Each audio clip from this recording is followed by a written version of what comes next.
This month, Streaming Things is brought to you by Chester Copperpot, Jillian Morgan, Aaron Layton, Ghost, Andrew Gray, Casey McCain, Crystal Trujillo, Emmy, Jeanette Murphy, Enza, Jen Robinson, John Collins, Kalisha Reeves, Kate, Kiki Newton, Stanton, and Valerie. Harry Potter. Such an honor.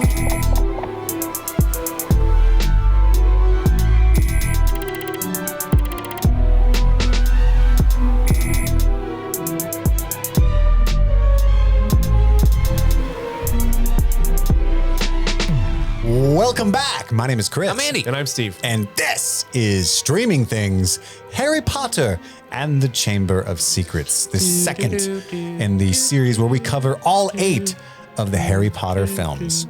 Sorry for the delayed episode of this. I was under the weather mentally last week. The boys were going to pick up the slack, but then Andy had a plumbing situation. Sure did. That is not a euphemism. Actual pipes in his house had issues. Yeah, I went down the basement and there was like all this black water on the floor, and I'm like, what is that? It was poop. It was doo-doo? It was poop. It's doo-doo, All baby. over the floor. So anyway, a couple $100 later, and I can flush the toilet again. Yay. Yay.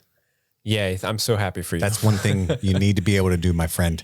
a good day never involves around finding poop on the floor. Yeah, no, never. So Steve watched Chamber of Secrets last week when he was supposed to record this episode. I watched it this morning. Andy, when'd you watch it? Last night. All right. All right. Yeah, I had started it that day when I had the plumbing issue, and I got about 20 minutes in, and then life happens. And the plumbing issue happened. So what we're going to do, Steve's got the play-by-play. He's going to do his best. And then Andy and I will chime in to discuss each scene. And let's start it off as we always do around the room. We already talked about our experience with Harry Potter overall. First off, very importantly, I wanted to do this every time. Streaming Things does not associate with She Who Shall Not Be Named. We are very much in support of trans people. This is an inclusive podcast. We don't judge anybody based on how they choose to live their lives, but we do love the wizarding world of Harry Potter. A lot of our fans, members of the Discord, patrons, listeners have written in and said how much they love the Harry Potter franchise. And so we thought we'd cover it and just not talk about She Who Must Not Be Named or any kind of those sordid beliefs about holding other people down, right? Steal this movie. Yeah, pirate it. Again, I just have to step in. That's a wonderful thing to say. It's on HBO Max. Yeah.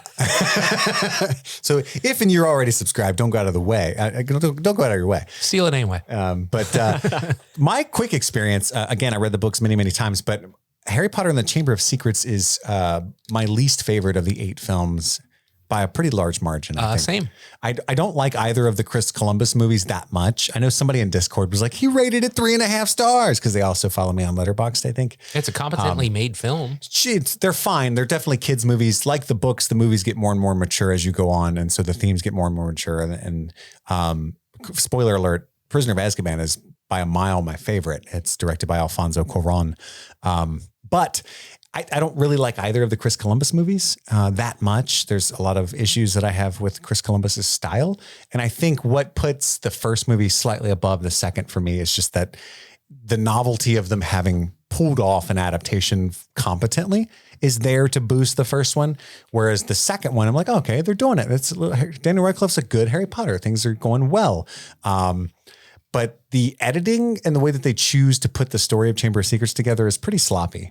And this is kind of the most silly, whimsical of the bunch. And, you know, for those reasons, they're all fine movies. They're fun to watch. But if I had to rank them, Harry Potter and the Chamber of Secrets would be at the bottom for me personally. What about you, Steve?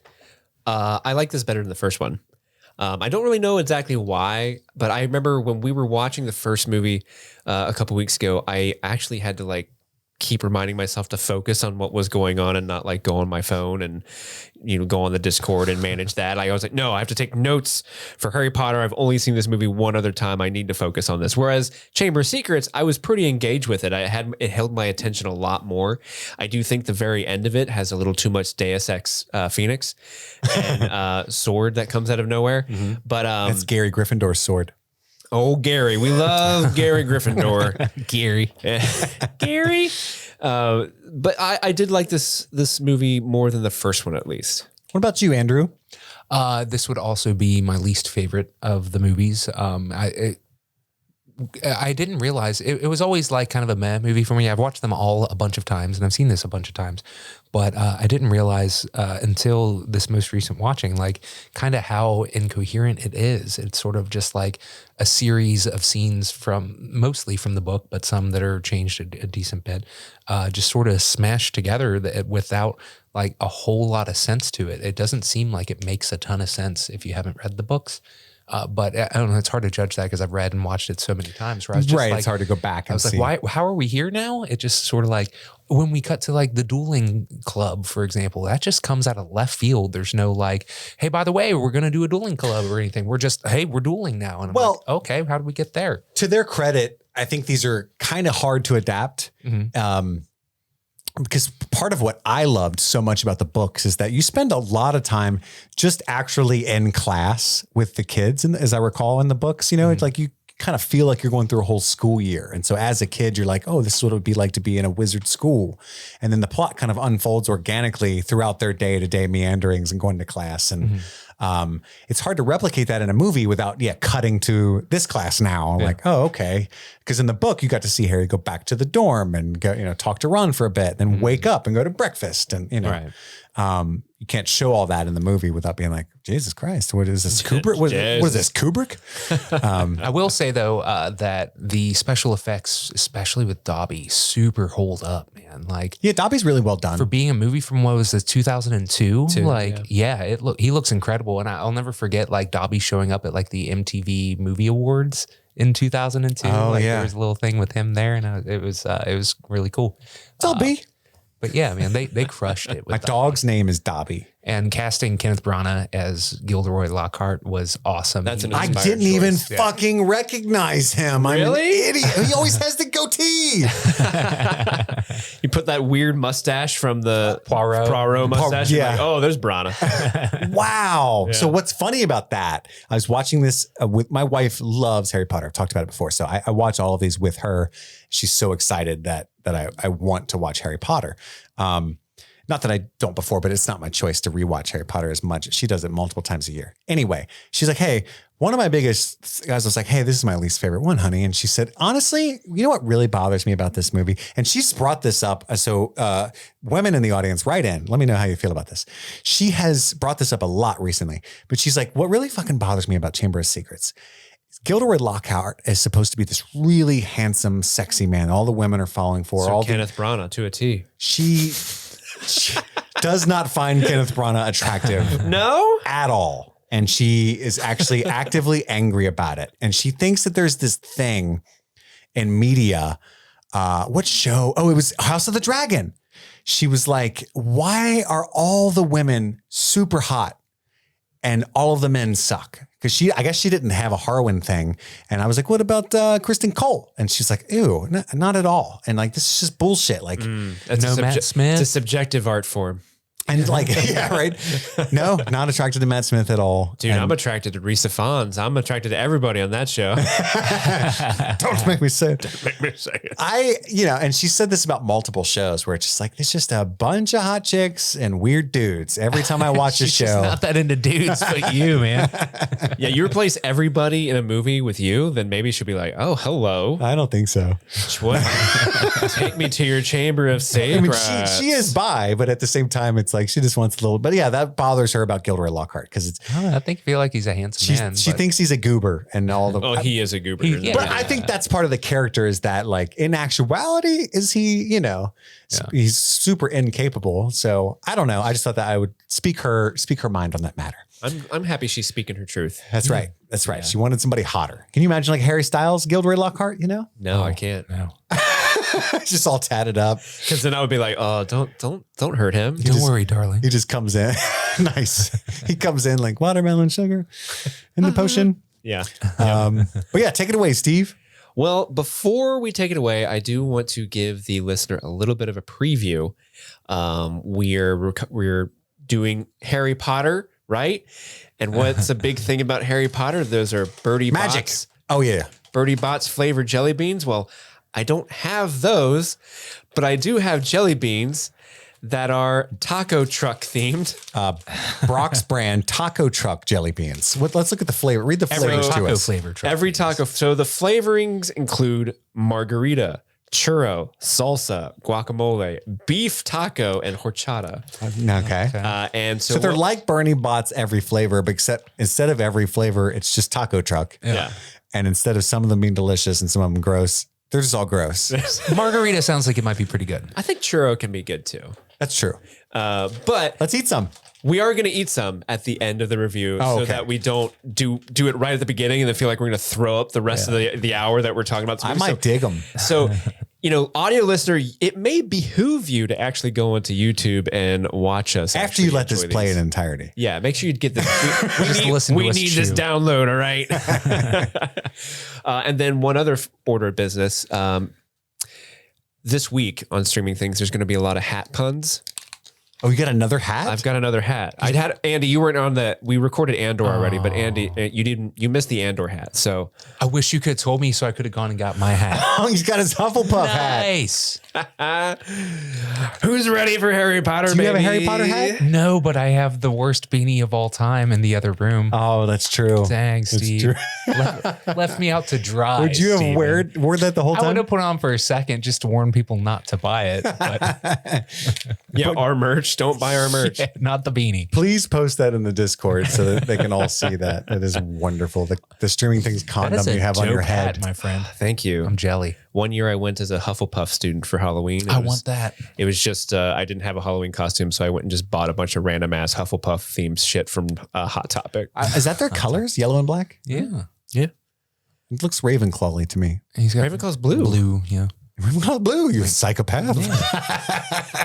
Are you colorblind? One other thing really Can quickly. you pilot jets? If you can't afford to subscribe to the Patreon, we fully understand, but it's really helpful when people rate and review the show on like Spotify or Apple Podcasts, things like that, Stitcher, Google Play. We got a few reviews. I wanted to read one of them because I thought it was so funny. This is a review on Apple Podcasts that we just got on Thursday from Serial Blonde, titled Always a Good Listen. Oh, And they wrote, I came to this podcast for the Stranger Things recaps, which are the best on the internet, and have stayed for everything else because these guys are one, adorable, Aw. two, funny as I assume shit because it's all like bleeped out, and C, all of their content is wildly amusing and informative. Listening to Chris, Steve, and Andy is like hanging out with good friends, especially if your friends like to go in on their favorite shows, make fun of them when they deserve it, and talk about getting their cheeks clapped if they lived in Westeros. Chris, I hear you and see you. I read all of these reviews. I thank you so much for those of you who are writing them, and it means the world to us. So that's a way to really help us out is if you rate and review the show wherever you're listening to it. someone else out there understands the cheeks being clapped in Flea Bottom. We know our place if Westeros was a thing. Well, with that, guys, let's get into it. Harry Potter and the Chamber of Secrets. Shh, it's a secret. Don't tell nobody. So we open. We get the amazing. We actually get the classical score this time. The do do do do do do do. Because there's no cold open with the putter outer. No putter outer. They're not putting out us with the score, but we're flying through the clouds. You get the iconic Harry Potter logo, but we end up in the Dursley house where Harry is looking at photos of his friends and family from that little book that Hagrid gave him earlier. And nobody's written him. He's a sad boy. Yeah, he's so sad. No one's written him. He thinks all his friends have forgotten about him. Says, I can't let you out, Hedwig. I'm not allowed to do magic outside of school. It's like, that's not magic. Owls can fly in That's real life. taking That's care a of a bird. pet. Yeah. Well, I think he meant I don't have the key to the lock and I could Alohomora it, but I'm not allowed to. Fair subtext. But we learned that the Dursleys have given him Dudley's second bedroom. That's how nice Uncle Vernon is. Yeah. I've given you Dudley's second bedroom. I've treated you well. Purely out of the goodness of our hearts. 100%. But he is really adamant that Harry is on his best behavior, no magical wizard bullshit, because the Masons are coming over and he doesn't want Harry to mess it up. One of his, the biggest promotion of his life is on the line. What does Vernon do for a living? I don't know. He works at Grunnig's.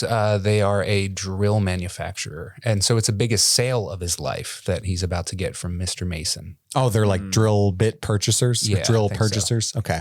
That's an interesting sales tactic. Hey, come on down. Come to my house. Yeah. Meet my wife. Meet my son. Well, that's a thing. Don't meet my nephew. No. We don't meet him. That's actually our cat. That's what he says at one point. Yeah, Harry the cat. He's scared. mind He just runs off. You probably won't see him. But we are introduced quickly to Dobby the house elf. Dobby has not met any nice wizards or anything, but he has come here to warn Harry Potter that there's a plot. Dobby's annoying as shit, right? I fucking hate Dobby. Okay. Dobby's amazing. I hate Dobby. I will draw this line in the sand, Andy, and say I famously hate Dobby. He's really annoying. He's so annoying. Harry Potter, such an honor it is. Cool. When Harry asks him to sit down. Sit down. Sit down! And then he starts beating himself like the masochist from the Da Vinci Code. The guy Paul Bettany plays? Starts whipping himself. Well, he says, you must not, nobody's ever asked Dobby to sit down. And he's like, well, then you must you must have not met very many nice wizards. And he's like, no, Dobby hasn't. And then he's like, That was an awful thing to say. he's not allowed to speak ill of his masters. Dobby had to punish himself, sir. He's wearing like a pillowcase, right? Because house elves they can't have clothes. It's a mark of the house elves' enslavement. He allowed can't to be have freed until his masters give him clothes. Again, this world has some pretty messed up shit in it. For real. Yeah, that's one that She Who Must Not Be Named gets criticized for quite rightly, quite a lot. It's just the casual involvement of slavery in the children's books. I wonder what next episode is going to bring, because last episode we talked about the differently abled Filch being made called a squib quite cruelly, and then in this episode it's like, oh yeah, there's also slaves. Yes. Well, you can free them. You just have to give them a sock. Yeah. Or any clothes. I would, God, we're going to have a field day with that later. But Dobby he's the one who has sort of taken all of the letters that Harry's friends have written him over the summer, because he's hoping that if he thinks that no one likes him at school, he just won't go back. Yeah. So the whole plot here is that Dobby, it won't tell us who he works for, who he's enslaved to. Who does Dobby work for? Who does number 2 work for? And so he's trying to, but he knows something about why it's dangerous for Harry to return to Hogwarts. And so he's trying to prevent him from returning. And so that's why he's been taking all the letters. And then that's not working. So Harry says, hey, give me all those letters, right? Because he's angry now because he doesn't know who this fucking creature is at all. And it's during this, when he's supposed to be the most well-behaved and most quiet around Uncle Vernon, that Dobby decides to run around the house, keeping his letters. And by the way, house elves are very powerful magic creatures. So he decides to, I don't know how he thinks dumping the cake on the lady is going to prevent Dobby or Harry from going to Hogwarts. He's going to get in so much trouble that they're not going be banned from school. Yeah. Yeah. Dobby's desperate at this point. Yes. Yeah. So he knows his back is against the wall. Harry wants to go back to school. He's like that one kid in class who's like, oh guys, aren't you excited? Summer vacation's over. We're back. Isn't this great? Yeah. There is actually an important plot point in the book that they leave out here. I'll bring it up now because you brought it up. Harry does get in trouble for that. He gets a letter from school or from the Ministry of Magic saying that, hey, a hover charm was used at your residence. Oh, right. You're not allowed to use magic outside of school. And Harry had conveniently forgotten to tell his family that. So like there was the threat of him like cursing them, and they're like, read the letter. And they're like, so can't use magic, huh? You forgot to tell us that. And then that's when they put the bars in the windows. You're like, you can't use magic to get yourself out. That's why he gave him the second room and stuff, because he was scared of him now. He actually got the second room when they were getting all the invitation letters and they were addressed to Harry in the cupboard under the stairs. Then they switched what room he was in, and he got the second bedroom, and then he started getting letters. Oh, so that happened in the first book. In the smallest bedroom. Yeah. I just love how they call that bedroom Dudley's second bedroom. Yeah. Yeah. So funny. It's interesting. That's good pull, Andy. Good pull. Yeah, Dobby floats a cake over and smashes it on Mrs. Mason, and assumedly Vernon did not get that sale. Yeah. Right as Harry was trying to grab the cake, so it looked like he just dropped it on her head. So at least they didn't think any magic was afoot, right? But yeah, so Uncle Vernon puts bars on the windows. He says, I'm sorry, that's my nephew. He's very disturbed. Yeah. He was the cat. Meeting people upsets him. And then Vernon locks his windows in, and you're never going to go back to that school ever. And at this point, Ron and Fred and George show up in a flying car outside Harry's window, correct? And they just say, what are you doing? Get your trunk. We're taking you out of here, whatever he says. Jailbreak. And then I said this to my wife because they put a hook on the bars and they drive the flying car. I was like, why don't they just magic the bars away? And she's like, they're not allowed to use magic. And I was like, they're in a fucking flying car.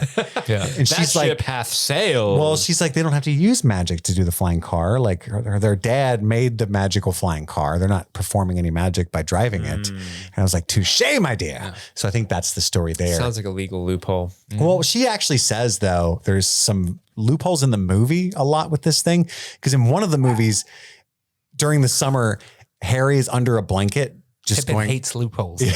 Harry's under a blanket just going Lumos, Lumos over and over, Nox, Lumos, Nox, and turning his wand on and off during the summer. So he's not allowed to do that. There's a couple times where people use magic during the summer that's just unremarked I think that they upon. explain that away as like you're allowed to do homework.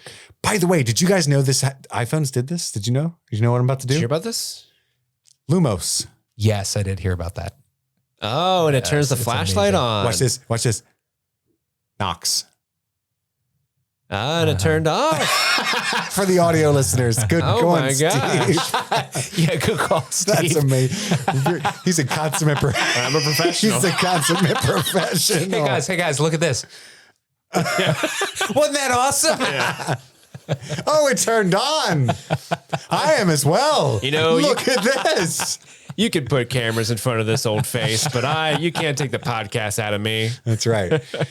So the Weasleys, this is when they go back to the Weasleys, right, Steve? Yep. Vernon falls out a second story window and probably dies. Oh, dude. And Harry's just like, and drives suck. away, dude. Well, he lands safely in the bushes. He can tell that he's okay. He's already like struggling up. A man of his age and weight, no, he would not be okay. Yeah, no, he would be injured. That's only 10 feet, I would He was in argue. the second story. This is the second story. This is more than 10 Well, feet. how high do you think a second story starts? It's every 10 feet is a story. I don't know, 15 feet? You fall 10 feet onto I have, sir. out of a window? Yes. How's your Being back? pulled by a It's fine. car? No, not being pulled by a car. Never. Are you as heavy as Uncle Vernon? No. Yeah, exactly. Inertia, baby. Baby, physics. Inertia. Reverse inertia. Inertia. So they arrive at the Weasley's house. Molly Weasley is so mad. Jenny's here. Guys, Jenny, remember her? That's a character, sort of. Weasley? Yeah. They literally went out of their way to make Jenny a more prominent character in this movie. And by the third act, I still was like, oh, fuck, that's Jenny. Yeah, they really make her a nothing Jenny, burger of a been person. talking about you all summer. But Molly is Percy's so here too, nice to right? Harry. Doesn't Percy show Yeah. up like, hey, what's up, guys? Yeah, He's like, Percy's "Get at breakfast." Yeah. He still lives there. It's Bill and Charlie are the only ones that are like old enough to be out of the house. They kind of write away Percy's character for the most part throughout these movies. But yeah, he's there at breakfast and she says, oh, Percy, get Errol when Errol flies in with the mail. love and, their owl. collapses. That doddering owl. I love it. Errol is shitty ass owl. Dying. But Molly's so polite to Harry. And she's like, you bastards took that car. You're not allowed to do that. Hello, Harry. It's so good to see you. Bed's empty. No note. Yeah, just leave a note. Yeah, By the way, my wife pointed it out. There's a Anyone really who watches Arrested Development knows that you always leave a note. or a what's it called?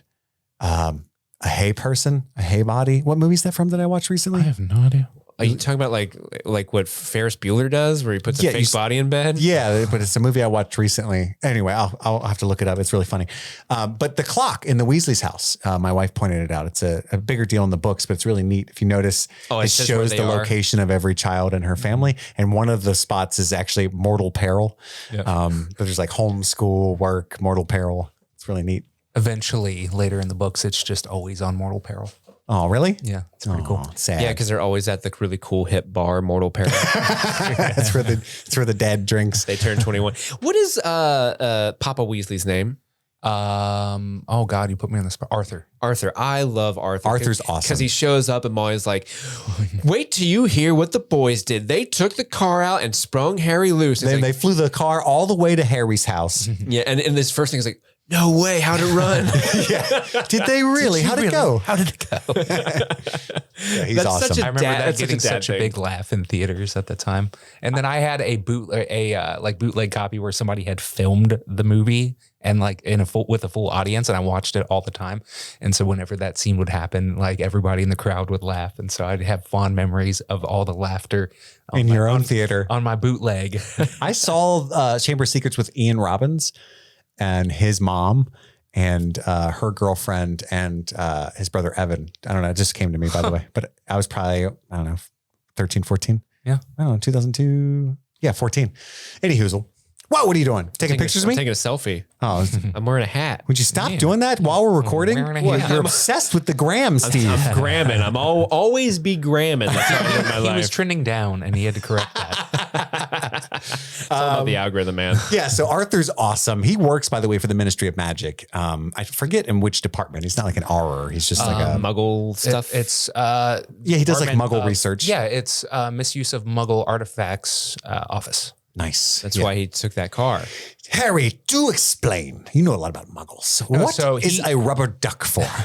He actually enchanted that car himself, and Molly in the book confronts him about it, and he says, actually, there's a loophole in that law if you can enchant stuff as long as you don't intend to use it. And she's like, you wrote that law on purpose. Because he likes to fuck with Muggle Oh, stuff. so he's not allowed to fly the car. Right. He just likes tinkering with Muggle stuff. Okay. And so that's funny. I- That's why he was like, I- really? How'd it go? He's never done it That before. hustle, yeah, because he's like, it's please somebody. Please. I want to live vicariously through you so bad. Well, then we get introduced into the concept of flu powder. It's a mode of transportation since they can't use the car. There's another reason why they have to use that. Well, the parents can apparate, but the kids can't. That's right, because they can't use magic. So they're going to use the flu powder, which from Harry's perspective, I get it. Yeah. That looks terrifying if you don't know what you're getting doing. engulfed in flames. You walk into the fireplace, you say, I want to go to this place, throw down the powder, and then you just explode in green This flame. is so goofy. It's funny in the book, but it's way dumber in the movie because you can just see it go down. Make sure you speak very clearly, diagonally. Diagonally. I think that's fucking hysterical. And Molly's like, what did he say? He's like, Oh, he'll turn up. Arthur's like, diagonally. She's like, I thought that. But then what's funnier, so Perry gets shot off into Nocturne Alley, which is like the dark, is where you buy crack in Diagon Alley. It's not a good place to be. And They don't say it, but he got sent to Borgin and Burke's. yeah, the evil shop. Where I met Mrs. Norris. Molly and company do not give a flat fuck where Harry is. I know. She's just Show up, standing in line to get an autograph from Gilderoy Lockhart when he wanders in. Oh, there he is. Hi. And like, it's like, what? Where have you Yeah. been? I'm not the illegal guardian. Well, I mean, she didn't input his credentials into the clock yet, so she had no way of Not knowing. my kid. He wasn't mortal peril. Not Yeah. my kid. Not my kid. I don't give a fuck. I've got 7 of these little bastards as it is. But Hagrid finds him in Nocturne Alley. Apparently one's named Ginny. I don't know. Yeah, and like 17 child predators are just like creeping up on Harry. They're like, come with us. And like all this huge swarm of evil people is like, yes, come with us. Come with us. And then when Hagrid appears at the top They're of the like the stairs, little they're all things like, in Toy Story, the little aliens in the quarter machine. The clock. Ah, come with us, Harry. That's a good impression, Steve. Did the whole mouth movement and everything. Harry Potter. Then Hagrid shows up. Oh, sorry. I thought you were continuing. But so Hagrid was there looking for flesh-eating slug repellent. And they leave Nocturne Alley and they run into Hermione. And Hermione says, oh, Harry, what did you do to your glasses? Oculus reparo. Again, magic was outside that? at school. Which was, very true, which was a flashback to her fixing his glasses on the Hogwarts Express in Yes. the first movie. We made a big So it's fuss like, about. hey, you remember that girl? And anyway, so Hagrid was like, you'll be all right then? All right, peace. And then Hermione and Harry go to Flourish and Blots, which is the bookstore where they are going to get their books and they run into Gilderoy Lockhart. Where I they, love that even in the wizarding world, there are authors doing book signings in bookstores. There's something comforting about that. Yeah. I agree. But Harry cuts in line, which again, Yeah. everyone would hate this kid in real life. Oh For my sure. God. But Gilderoy sees Harry in line, and he's a savvy media guy, so he immediately picks out Harry out of the crowd, takes a photo op with him, and through the greatness of his own heart, he is giving Harry a copy of every one of his books. His whole collected works. And everybody there is free of swooning. Charge. Molly there is swooning. Oh my God. I'll take those for you, Harry. Mommy needs to be alone with Gilderoy. But who else is in there, you guys? It's Draco. He's up on the second floor for some reason, brooding. Yeah. Potter. Doesn't he rip a page out of a book for some reason? He does. He's wandering down the stairs. He just rips a page out of a book for no reason. I guess just to be an asshole. I hate books. Yeah, like, reading. Wait till they get to page 69 and they find out it's 70 and There was they're a going to be booby. so mad. There's a boob. There's a picture. He tore it out. But there's like, the kids kind of confront We also each other. see Hermione's parents for one of the only times, I think. So She's talking to Arthur. they're both Or they're muggles. talking to Arthur, yeah. They're both muggles because so- Arthur loves muggles. Fun fact, if you turn up real loud, Arthur says, so I understand other muggles are afraid of you because they're dentists. Oh, that's funny. That is a funny line. That is good. But who joins the kids in their little stare off? But Lucius Malfoy, played by the wonderful Jason Isaacs. What a wonderful performance. He is so good in this role. And I love this character. This character goes through some crazy arcs throughout the whole series, but he is consistently one of my favorite parts of these movies. He is fantastic. Fun. He actually auditioned to be Gilderoy, and Chris Columbus asked him to audition for. He would have been a Lucius way better as well. Gilderoy than Kenneth Branagh too. I mean, Kenneth Branagh's fine, but Jason Isaacs is handsomer, you know?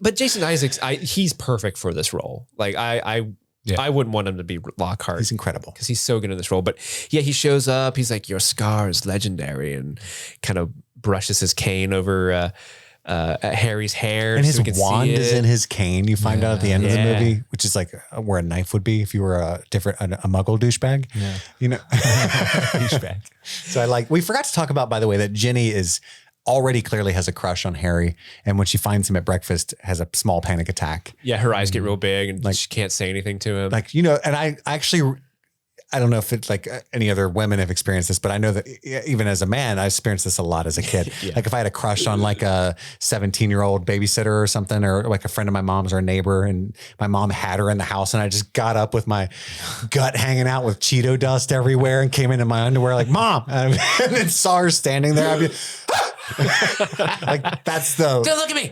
that's the look that Ginny had. Like she didn't comb her hair. You know what I mean? Like I just felt taken back to being 12 years old so quickly in that moment. It was a good scene. But anyway, yes, Lucius is a dick, and we can see everything that's wrong with Draco immediately.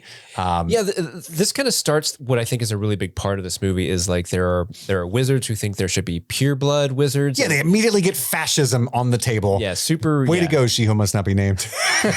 We've finally gotten there. But I mean, that's a good it's thing for super villains to do. important. Yeah, if you're going to have a villain, wizard Nazis is always a good thing. Yep. Sure. Because, you can always make fun of wizard Nazis. But yeah, he kind of insults all the kids. He says, red hair, vacant expression. You must be the Weasleys. Hello. Which is the same thing that Draco did at the first day of school, Yeah. right? Yeah. He said a line similar to that. And then Arthur comes up and he's like, oh, associating with muggles, referring to Hermione's parents. I thought your family couldn't sink no further than sullying yourselves with those ilk. And when he mocks the Weasleys, he pulls out the book and says, red hair, hand-me-down books. Tethered, hand-me-down And in that, he puts Ginny's book back. He puts another book in there with it that Harry notices.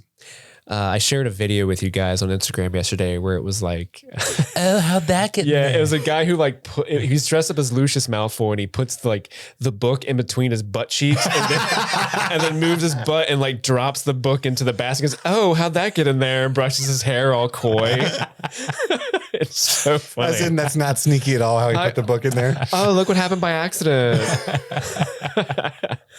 But that all ends. They're all back on a 9 3/4. They're going through the wall. Platform 9 3/4. 9 3/4. That guy comes back. Funny, do you? He does. Like after Ron and Harry just full It's speed. the moth kid. I fucking hate moths. Fucking 8 months. There's 1, 2 of it. You made me do it again. Blasted. Yeah, now Ron's there with him. He gets to do it together. Molly, terrible mother that she is, says, I'll go first. I'm going to leave the asshole kids that always get into trouble by themselves. Bye. Bye. Yeah, so it's just the two of them. They can't get through the wall, though. Some enchantment has happened. Probably has to do with Mr. Dobb E. I think so. E-Dob. So Ron says, hey, that's okay. We can steal the flying car. Wonderful idea. Because the car was in the parking lot to the train station, right? I think so. But they get into the car. They fly away. Multiple people see them. Yeah, multiple people see them. Even though there's an invisibility button. Quick, Ron, press the invisibility button. Well, Ron, muggles aren't accustomed to seeing a flying car. Most muggles is what he says. Right. Right. Press the invisibility button. The Rupert Grint's accent is what I think of when I think of England. And I'm so sorry to all of England. It does not sound like that, but I love it so much. And even though he's overacting it many times throughout this movie, I still think Rupert Grint is the strongest, even in this movie. Oh, dude, I feel like he took a huge step back from the first one when he's like, Harry's never traveled by flu powder before, Mum. It's just really. There's just moments like when he's with the spiders, scared with the spiders, that's gold. Yeah, it's really, really good. Like that's really hard to do, even though it's kind of he cracks his voice and stuff. Yeah. That part's excellent. But in general, his character is like obnoxious, dirt on his nose, smashing food, greedily. He's kind of a Weasley type person. Weasley. He's a little weasel. And so, given that direction as a kid, I think he overdoes it at times, but I think it works really well. I was very impressed with him throughout. Though Daniel Radcliffe, I think came up in miles since the first film with his abilities. I think we found the train. I'm glad you finally met me halfway on this one. I did. All the kids are great. Emma Watson, obviously, she's becoming much more comfortable as well. Like they're great. This kind of starts off, I think, the best action scene in Harry Potter, and that's when they're driving the car and like, where's the train? And it's right behind them, so they freak out. And it's a very Spielbergian scene. Yeah, I think it's effective. And at one point, Harry almost falls out of the car. That's the part that loses me. Like, he doesn't have the upper body strength. Your hands all sweaty. Yeah. Hang on. Like, have you ever held by one hand from a flying car, Steve? It is not easy. I don't know. Have you ever fallen out of the second story of a building? Yes. Have you really? Yes. When? Do you know how drunk I am? I have jumped out of buildings bigger than that. Did you aim for the bushes? No bushes. Oh, well. You don't remember at Adam Davis' house on Crescent Street? Yeah. Remember when Tiffany fell out of the window? Yeah. Didn't she like break her arm or something? She did. Yeah. She did. So she fell. And what did she do, Andy? She broke an arm. Yeah. Sounds like a point to my side. But had I been in a flying car and she was trying to keep me from going back to school, I would have laughed. We get the quintessential beautiful Hogwarts beauty shot. So only reserved for first years, but Ron and Harry get it, flying with their car, and they kind of crash land onto a Whomping Willow.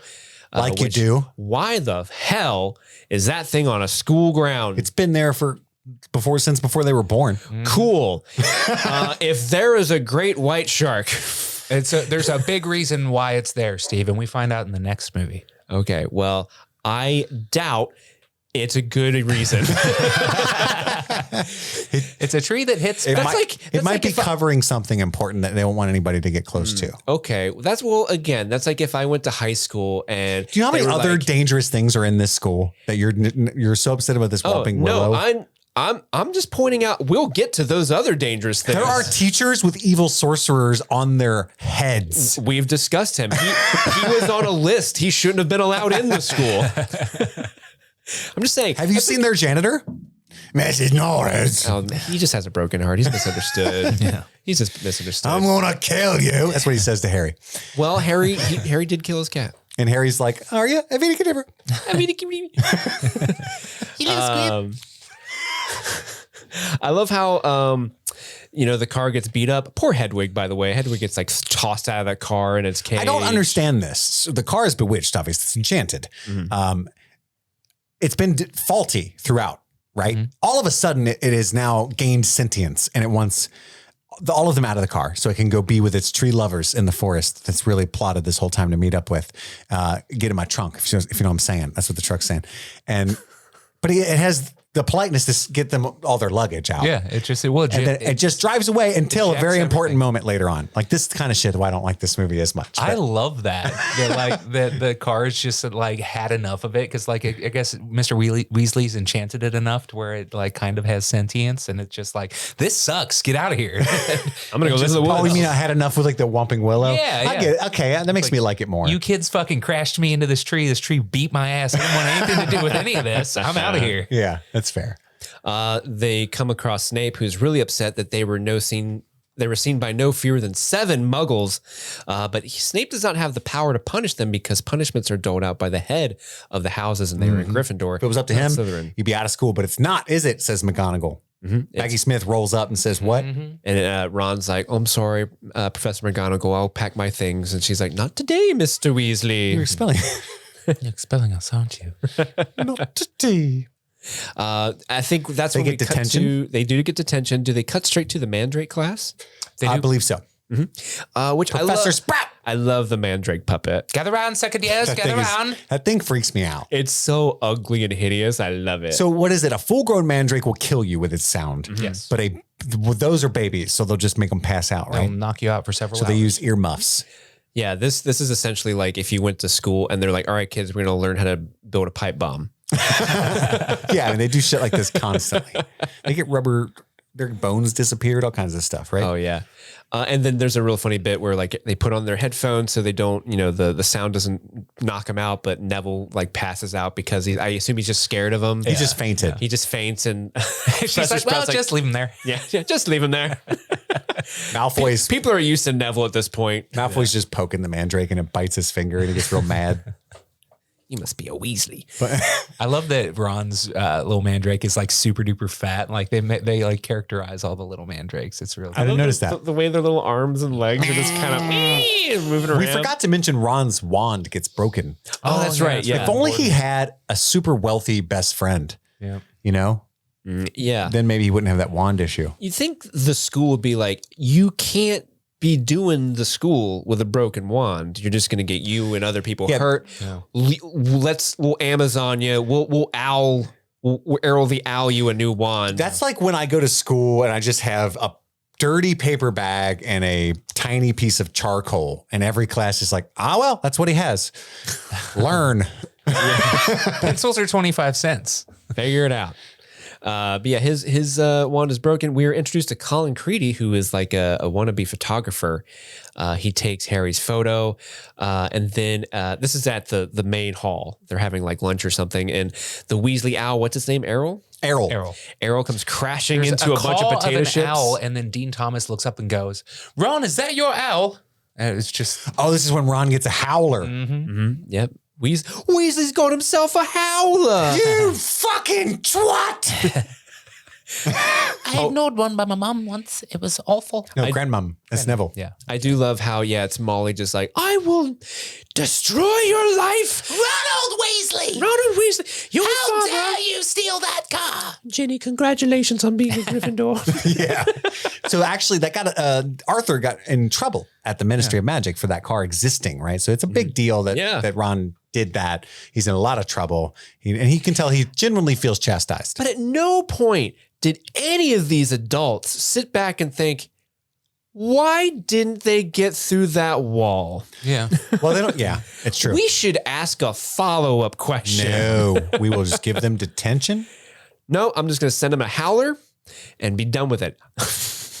Well, they think that the kids did it for fun. They're like, And by the way to way, make an entrance. I just remembered watching this movie today why Neville has just a grandmother and not parents. That's super sad. Got very sad. No. Just wanted you to know that. Why would happen? Crucio. Anywhoozle. By the way, that's another difference in the books. Remind me at the end of the story. Could you remind me, Andy? Yep, I got you. Don't let him forget. Don't let him forget. I'm going to type it down right now. We cut to Remind Chris. We need to pick up the pace a little bit, don't we? I think we're 20 minutes into the movie, 40 minutes into the pod. We cut to Gilderoy Lockhart's class. He releases a bunch of pixies. He's like, "Oh, they're only pixies. Go, round them up." And a couple of them like rip Neville up into the skies by his ears. Yep, those It ears looks would have came off. awful. Yeah, and Lockhart kind of Why like, is it always me? they steal Lockhart's wand, and so he kind of pussies out and runs away. I love the detail that he has portraits of himself All and over. his own portraits. Like, ooh, and they run away from it as He well. has a portrait of himself painting a portrait of himself. Yeah. It's amazing. Yeah, he's completely incompetent. By the way, this movie, I think, has the most, I know I just said to hurry up, but I did want to say this. This film has the most variety of spells by far. Yeah. Oh, for sure. Because in the rest of this franchise, it is nothing but Avada Kedavra, Crucio, Expelliarmus, and Expecto Patronum. Yep. Whereas in this movie, everything they encounter has its own unique pointless spell. Like when Malfoy shoots that snake out, which is a weird, it just flops on the table, bro. That's like me when I pull my snake out. It's not a big deal. Consortia? I know What that's was your plan, buddy? Yeah. But then Watch out, Potter. It's going to get you. for Snape to put it away, Sometime. he goes Viper Natatarum, and it's like that's a very specific spell, and that there's a bunch of that throughout this movie. It's like something Evanesca is what he said. I can't remember. Yeah, But anyway, it's like basically a spell that says get rid of the snake. and something that Harry does to Draco in return is not Expelliarmus either. It's Oh fuck. I fruit don't remember. salad or something. It just makes him spin. Yeah, Fruit salad. I love that. Well, we cut to Quidditch training. The Gryffindor team, they want to train in the yard, but the Slytherin team is also there. Flint has a note. He's like, "I got a note," and I got teeth too. Malfoy is revealed to be the new seeker for House Slytherin, and he has a Nimbus 2000. 2001. A little bit The better whole than Harry's. team has him. So Lucius bought the entire team those brooms, and that's how Draco got on the team. He's not actually talented. Oh, I didn't pick up on the fact that all the team A got gift him. from Draco's father. And then Hermione says, at least Harry got in on pure talent. And then Draco says, who asked for your opinion, you filthy little mudblood? Andy, don't say that. Little M word. I don't like it. I know it's a made up slur, but it still feels dirty. It does. It does. Yeah. Yeah. But yeah, so that's a big through line. Is Hermione is, of course, of Muggle heritage, And then Ron says, you'll pay for that, Malfoy. Eat slugs. And then- which isn't a spell. yeah, no, he just like waves his wand Fruit at him. salad. Eat slugs. And then he ends So up. he has a broken wand, it backfires, it hits him, and he starts puking up slugs. And then Colin takes a photo of it. Colin does he says, And they Harry, say- can you turn it over? Let's take Ron to Hagrid's. He'll know what to do. Why? Yeah, take He the man didn't up front. finish literally 4th grade. And you have an actual wizard doctor on the campus. there were animals coming out of his mouth. They assumed Hagrid loves animals and Let's take him to Hagrid's. He'll have exposition. Oh, that happens to me quite often. Every time I'm at the leaky cauldron, I take a few slugs. Just eat this salt. Those are like the worms at the bottom of wizard tequila.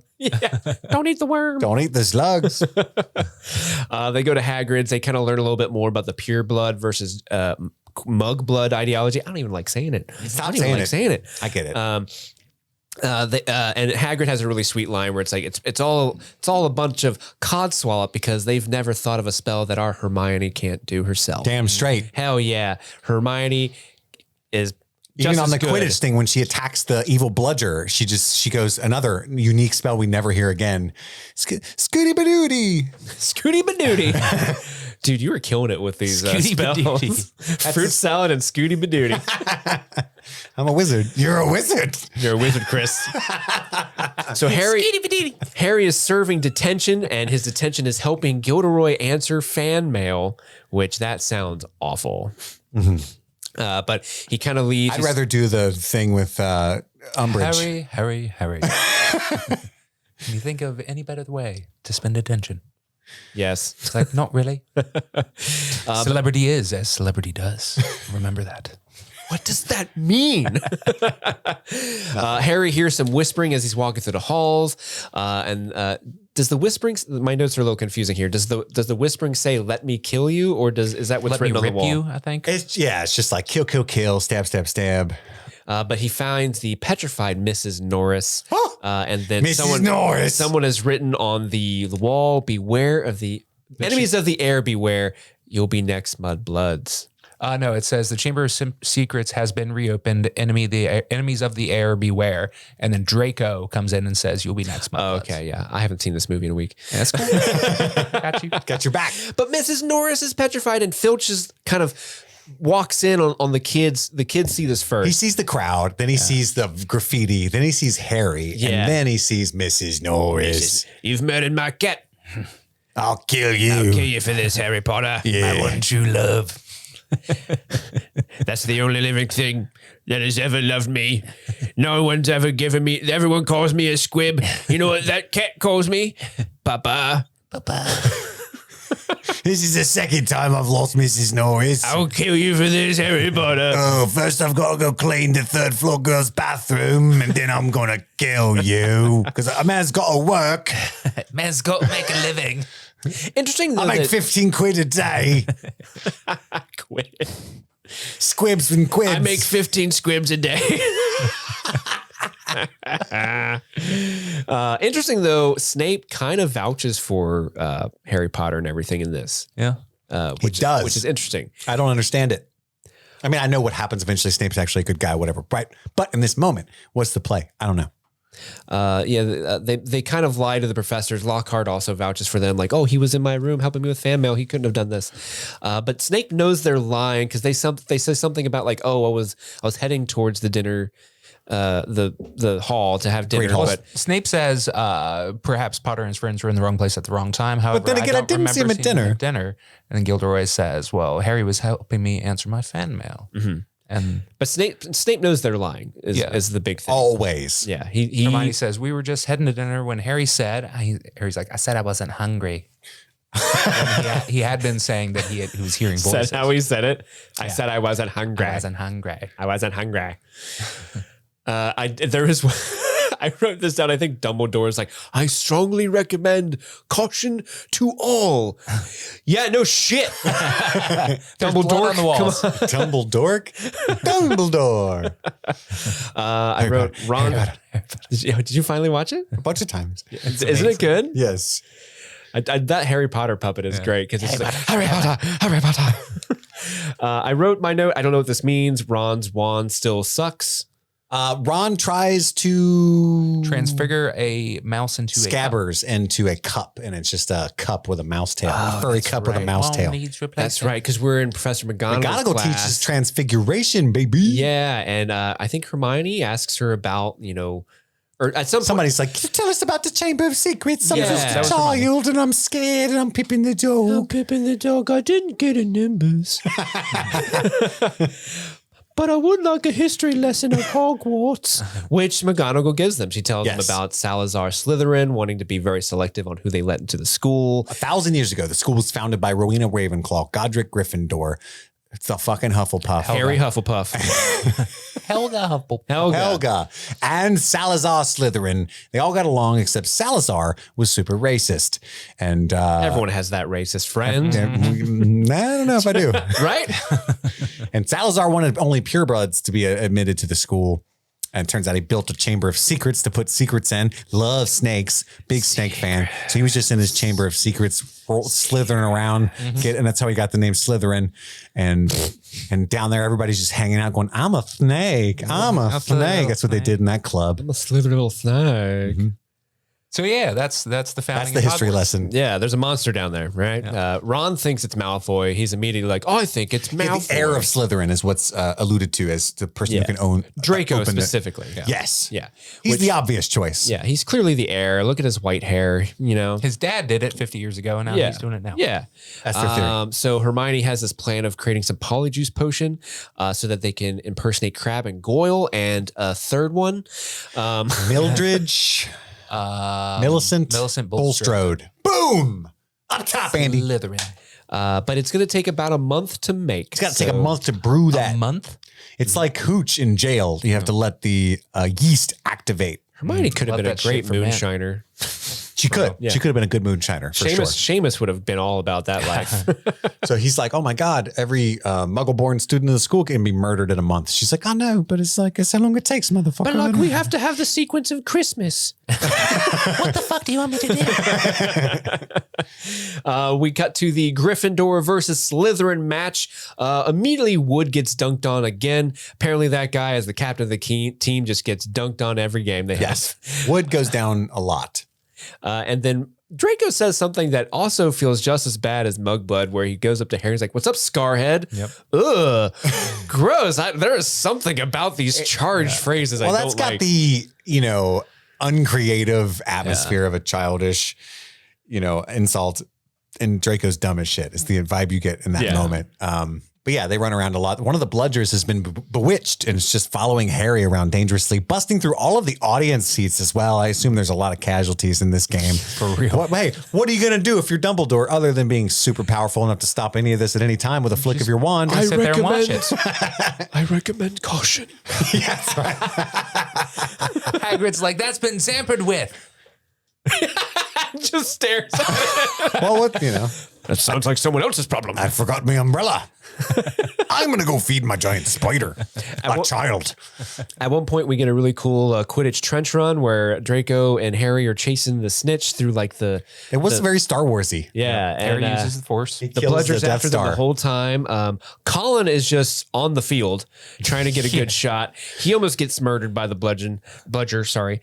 Almost get bludgeoned by the bludger. But Harry does end up catching the snitch, but that doesn't stop the bludger from still trying to kill him. But thankfully, Hermione's there to go fruit salad. Scooby-Dooby. Scooby-Dooby. Well, Harry first gets it his breaks arm broke. Harry's arm. It hits his arm right before he's going to grab the snitch. So he just squeezes his thighs, holds on to the broom that way, and uses his unbroken arm to grab the snitch because it's important to still win the game. Again, we've established that Harry has an incredible core strength. Clinch with your hips. Yeah. Thighs. Yeah. I think I meant thighs. I'm just saying, like, he's squeezing onto that. He's clenching. He's clenching. There's a lot of clenching going on. He did Kegels. But so Gilderoy runs onto the field. He's like, "Oh my God, he's got a broken arm. Here, I can mend that in a second." And Harry's like, "No, not you." please. He's like, the poor young man. He doesn't know what he's saying. He says, "Bracky arm, I'm mendy," something. And then Harry's arm goes all noodly boy. He deleted the bone from his body. Deleted the bones. He says, yes, well, that can sometimes happen. But very clearly, the bones are not broken. That can sometimes happen. Hagrid says, There's no bones broken. left. There's no bones left. So what's the lady's name that's like the doctor nurse? Madame Pomfrey. Madame Pomfrey is like, I could have mended the bone instantly, but growing bones is very difficult. You're in for a rough night, Harry. And it looks like she's pulling out like a bunch of scotch. She's like, kid, you're going to have a doozy. I know it is alcohol, right? Like that's the vibe I got. Did you expect pumpkin juice? Well, it I wanna reminded try me. pumpkin juice. It reminded me like years ago, like 10 years ago, I had an infected molar and the roots of my molar were like into my sinuses. So like the infection went all the way up there. So I was in incredible pain, like all throughout my face. And I couldn't get to the dentist for like 2 days. And it was so bad. I remember my mom's like, well, just get some whiskey and swish it around your mouth. Maybe that'll help numb it up. And my dumbass was like, shots of whiskey. Got it, Mom. And I got shit-faced by myself trying to numb this pain in my mouth. It did not work. I specifically remember at one point I had an action figure of Luke Skywalker, and I remember like looking over and Luke Skywalker's there. I'm like, fuck you looking at? How old were you? Like 28. I was 25. Like 9. It was 10 years ago. So yeah, I was like 25. But Dobby was behind the bludger. As we will find out soon. So Harry takes the Skelegro and he's having a rough and tumble night. He's sleeping. He's hearing noises and stuff. And then he wakes up to Dobby standing in his bed. And he goes, "Hello." Dobby had to iron his hands. And Dobby had to iron his hands because of he reveals that he stopped Harry from trying to get into school. And that was his bludger. And he's like, "Oh, bludger." Dobby only wants Harry Potter to be safe. He says that history is going to repeat itself. He says, "What do you mean repeat itself? You mean this has happened before?" Talking about people getting petrified. But then there's noises. People are coming into the medical wing, and then Dobby disappears. He apparates. And then Dumbledore comes in with Madame Pomfrey and McGonagall. Colin McCreevy. And they're carrying Colin McCreevy, and he has a little camera up to his face. And like, perhaps he got a picture of his attacker. And Dumbledore tries to open up the film, and it explodes in his face.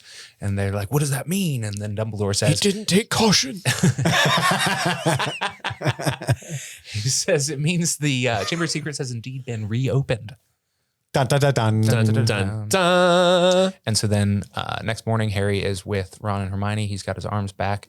he says, He tells them everything that happened. Hermione says, "What do you mean this has happened before?" Steve, They're in the girls' bathroom in this scene, right? Are they?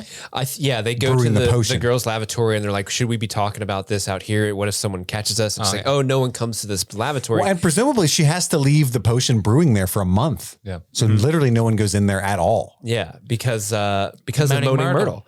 Myrtle. Who talks like this? I'm Moaning Myrtle. Why don't no one ever talk to me? That actress is in her like late 30s. Yeah, no, it's crazy. Which is bonkers. I would never have guessed that by watching this movie. So hats off to her, Moaning Mertz. So yeah, we get to, this is where it cuts to the dueling. So it's Lockhart versus Snape. Yeah, in we're a just dueling suddenly dueling. class. Don't worry. You'll still have your potions, master, when we're through. Which is really funny because Snape is a legitimate bad motherfucker. Yeah. Yeah. Like he He was a Death Eater, was he not? Uh-huh. So I mean he will literally kill you. Yeah. But he was like a spy Death Eater, right? Well, he was a bad Death Eater, and he turned for reasons. Snape's like my favorite character, and I think he's the most powerful wizard other than Dumbledore, is what I would say. Dumbledore, I think Flitwick is supposed to be like a master dueler. McGonagall, The little shitty one, the charms. yeah, he was a master dueler in his prime. Scoobly-doobly. McGonagall at some point, I don't know. We'll get to all that. but McGonagall's bad too. Snape is a bad motherfucker for sure. Yes. and You know how you know he's a bad motherfucker? His wand pose is the Obi-Wan lightsaber pose, which I loved. I was like, yeah, that's why I like Snape. Do you know the Jedi style that is, Steve? Are you that level? Type 2. diabetes. I choose the diabetes style. Actually, I do think it's like, I forget like the official name for it, but I think it's like shorthand as Type 2.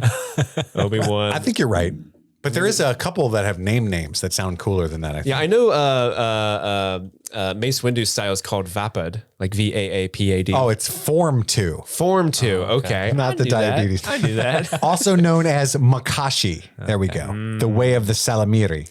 Or the contention He's form. doing more magic. While you were cool being in school, being hip with all the kids, I was learning the way of Makashi. Diabetes Form 2. Oh no, I messed up my notes. Let's see. We're doing this. Oh yeah. And so Snape makes easy work of Lockhart, and Lockhart's pretty embarrassed about it, but They duel and they're like 1, 2, 3, and then Snape very slowly goes Expelliarmus. And it's Very like, slowly. You guys, you're dueling. Like, you know what I mean? It should be. By the way, we were running way late on time, but I have to say, we did get a guest for this episode. Dr. Brenner, I know this next scene you were very tickled about. You've actually left us 78 messages where we get a child fight between Draco Malfoy and Harry Potter. Dr. Brenner, what do you have to say about this scene? I flew all the way in from Hawkins, Indiana to weigh in on this subject. You have two absolute stallions.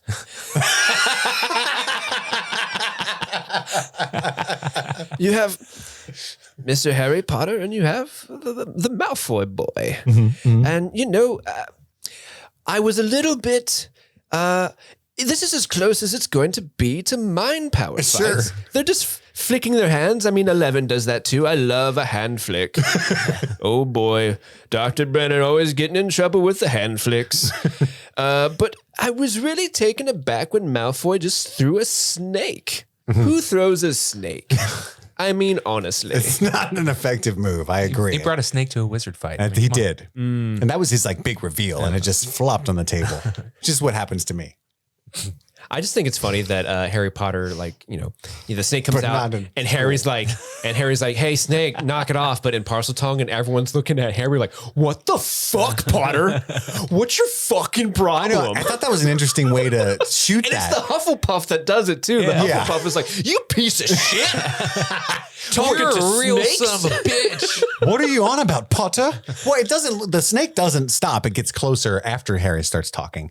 And it was an interesting way to shoot that scene because it doesn't actually let you see what Harry's saying at all, like it does in the first movie. It literally just shows him going, "Hi, Seth, fucking kill the boy." Or whatever Parcel Tongue interesting sounds dialect. like. Yeah. Fuck this dude. S. There's a lot of S I'm a snake. I'm a snake. That's his parcel mouth. I'm a snake. You stay away from that boy. Well, after it's revealed that Harry is a parcel tongue, everyone in school seems to be treating him differently. Even Ginny, they were like, she's still here, guys. Well, I actually, when I got to the end, because I've forgotten the story, I think that scene plays a little differently for what Ginny's doing and why she's upset specifically. Because she's been playing with that journal, right? But yeah, everybody even in Gryffindor is looking at him like, you fucking weirdo. We find out that he's a parcel mouth, and speaking parcel tongue is actually a very rare gift. And I like to imagine how things progressed in She Who Must Not Be Named's mind, because it's like the way, at least as a unsuccessful writer who's never published anything, I like to imagine she wrote him talking to the snake in the first book is just like a one-off things wizards can do. And in this book, she's like, what if that is specific to him? That sounds like a pretty evil ability. And she thought of this plot and this book at the end of the journal or whatever. And then a few books later, she's like, and that book from book 2 was one of the Horcruxes. Totally. And, that's how this developed, I feel like. And it's just neat. Happy accidents. Happy. Yeah. There's like Bob Ross in it, It seems like she started to figure out where she was going with it towards the end of the 4th book. And it's so good. Well, Harry stumbles upon the petrified bodies of nearly headless Nick by you and that Hufflepuff kid. Filch catches him in the acting. He's like, "You'll hang for this, Potter." I told you I was going to kill you. And we see a bunch of spiders are fleeing the scene. Again, they're acting pretty guilty, pretty sus. These spiders, as spiders do.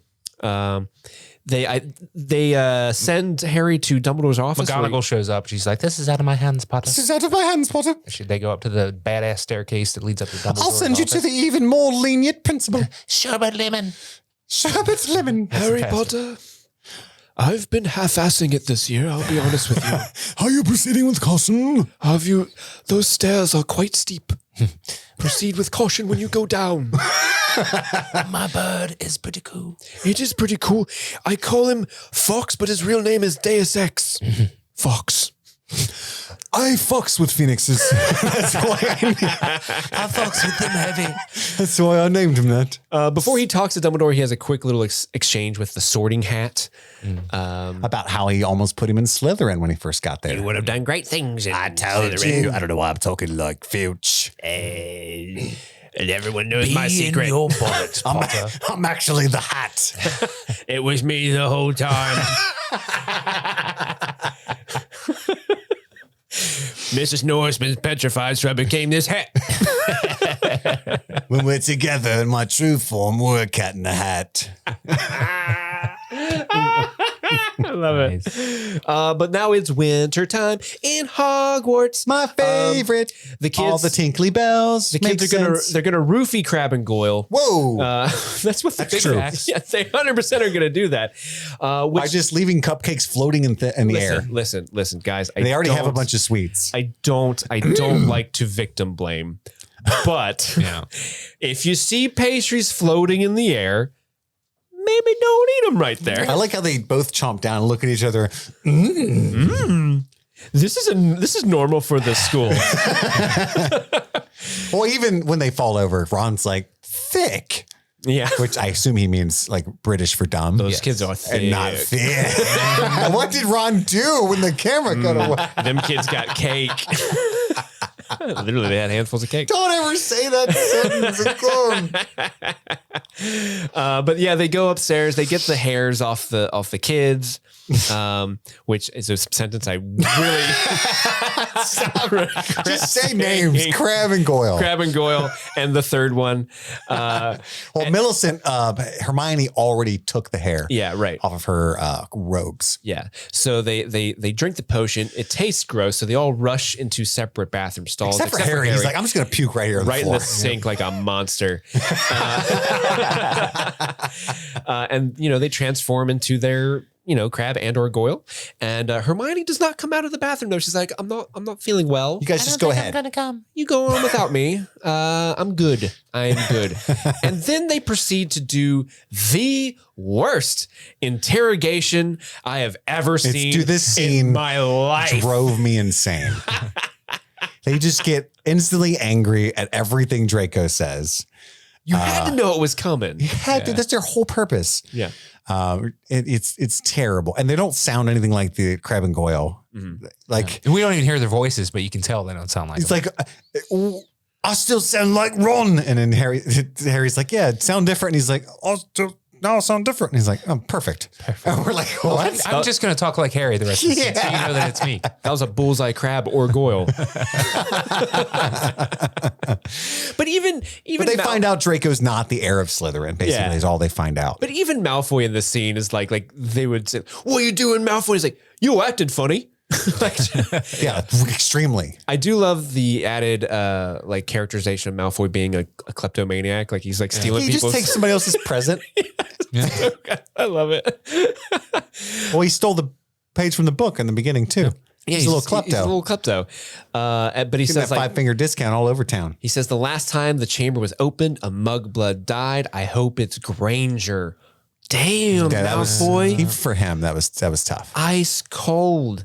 But when they get back to the lavatory, Moaning Myrtle is just having a field day. Yeah, she loves how upset Hermione is. She's more cackling Myrtle right She now. looks hideous.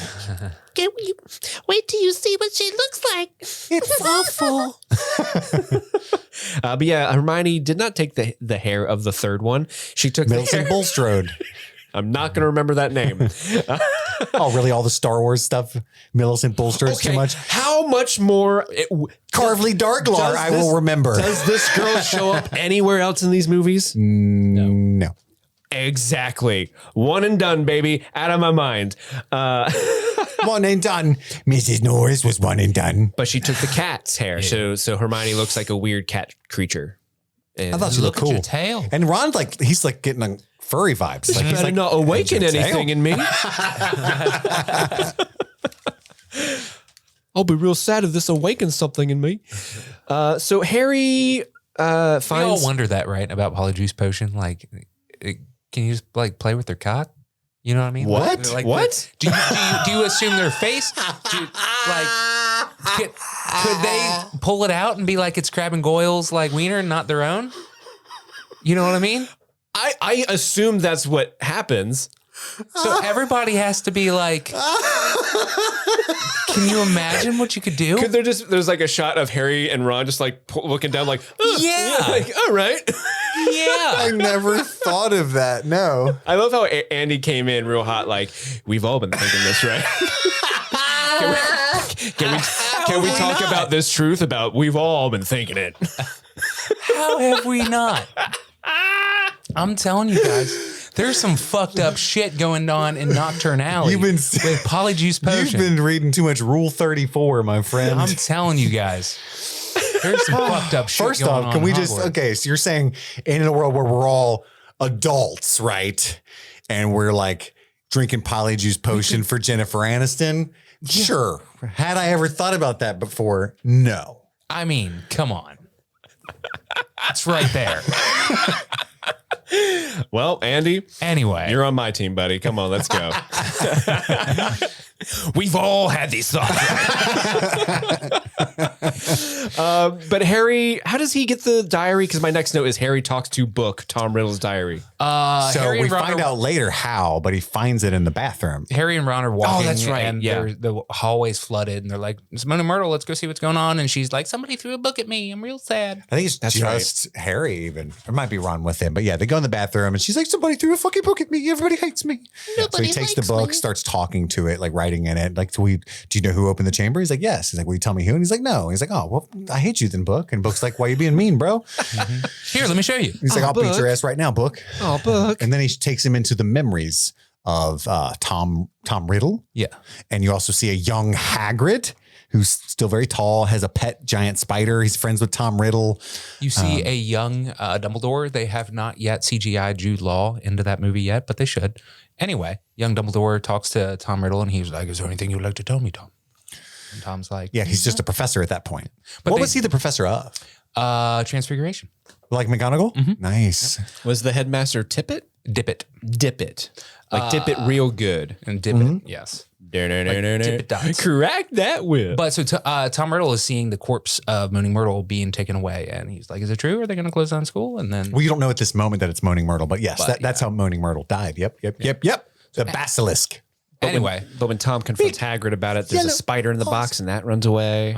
Yes. He big says old another spider. spell we never hear again in this franchise. Flippity openy boxy spider, which is highly specific. Very specific. but he misses. Yeah. Yeah, he's not a very good wizard, is he?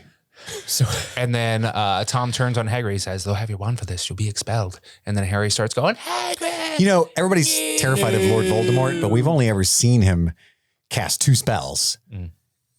And we know he fucks both of them up. Ain't neither one. Avada Kedavra at Harry and Openy Boxy Spider Boy. Come on, man. Why are we all scared of this guy? Incompetent. He got better. He got better. He got better.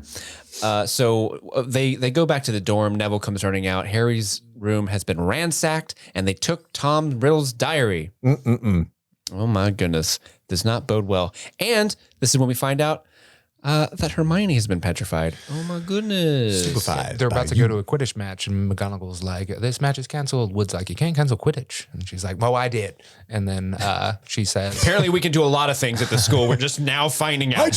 Everybody, please practice caution. Jesus. I'm very tired of having to say it. No caution is being practiced. No one seems to be listening to me. People keep getting petrified. Maybe if you were more cautious. I love the like Hermione, you can still, like, was there a mirror there or did I just make that up? so her hand is in that. is up, and then McGonagall says she was holding this. Does it mean anything to either of you? And it was a mirror. And Okay. they're like, no, it doesn't make anything to us. Does this mean anything to you? She's very vain. That's what it means. She has a paper crumpled in her hand too, but they don't find that till later, right? Correct. So they go to Hagrid's. They're going to ask him about some things about the vision that Harry saw. Hagrid has a crossbow, which is interesting. And he seems to be very worried about something. And just before they can really kind of get into the meat and potatoes of their conversation, he's like, someone's coming, hide. And so they put on the invisibility cloak and they just sit in the corner. And that's when Dumbledore arrives with the Minister of Magic, Andy. His name is Fudge. Fudge. Cool. I'm so Cornelius glad I have Fudge. this. Cornelius Fudge. I'm so glad I have Andy in my pocket for this. Like, that guy's name is Andy. Yeah, killing it. What if his There's name was no Andy? Andy in the wizarding world. It makes me sad. Really? There isn't? Everybody named Andy is definitely a muggle in this world. Oh, that's sad, buddy. Or a nomad. I bet. I don't like Nomad. I don't either. I don't like that either. That's like, that is perfect if that's like the American version of it. Cause like, Nomad, you know what I'm saying? We got the Madge. They don't. That's just how the way the world works. I don't make up the rules. We got the Madge. No match. Yeah, Joey. baby. That's why you ain't got no Madge, Joey. So they're kind of upset. You know, the chamber's been open. There's all these attacks. And so it's like, well, last time we thought it was you, Hagrid. So we're going to put you in the prison Which where is they suck another, your like, soul out of your face. It's another very dicey plot point, you know, that it's profiling, you know? It's like we took you away last time and the attack stopped and then we It's- hired you again for several years and there were no attacks, but now you're still here and attacks are happening again. Logic. It's politically motivated. Yeah, but Hagrid doesn't lawyer up, and so it's kind of Never. on him. Well, he's got Dumbledore to protect him, but Dumbledore's like, Hagrid, Be cautious. I advise you to be cautious in prison. Legal caution is very wise right now. I just did my Bernie Sanders as Dumbledore. I think Bernie and Hagrid would get together. Hagrid, I'm telling you what, It's a 1%ers. it's these 1%ers, they're trying to get you down. Just serve your time. I'll send you some Heath bars. What you need to do is you need to union up. You need to union up. All the half giants in prison can union up. 10, 20, 30 years, I'll probably be dead. Probably. Bye, Hagrid. Bye. Malfoy shows up just in the nick of time, just because he wants to suspend Dumbledore. Because, Lucius Malfoy. Yeah, shows up. Lucius Malfoy. Yeah, for some reason he does yell. He's Potter. got 12 signatures from the Ministry school of board? Yeah, From the governors. the governors. I just wish it was just the school board, Yeah, the local this PTA. tiny, PTA would like you to leave. this tiny governing body. And then At our Dumbledore's bi-weekly like, bake sale. I'll leave, but just know if anybody ever needs my help, all they have to do is ask. If they're in here in an invisibility blanket, perchance, And he winks in the corner. he and looks everyone's right like, at Harry. "What And the fuck He is looks I know. at the camera twice. And you can literally see Lucius going like this, like, what's going on? So are we to understand that he can see them yes. So or in that the, he can sense them? in the book, his eyes like flick over to them for a second, and it's like, oh shit, did he see us? But in the movie, it's like, just staring at him. And so it's like, help will always be there for those who ask. And so anyway, yeah, he can see them. Or he can sense them. Maybe his glasses are just no Magic enchantments can glasses. hide. Yeah. If anyone knows, just follow the spiders.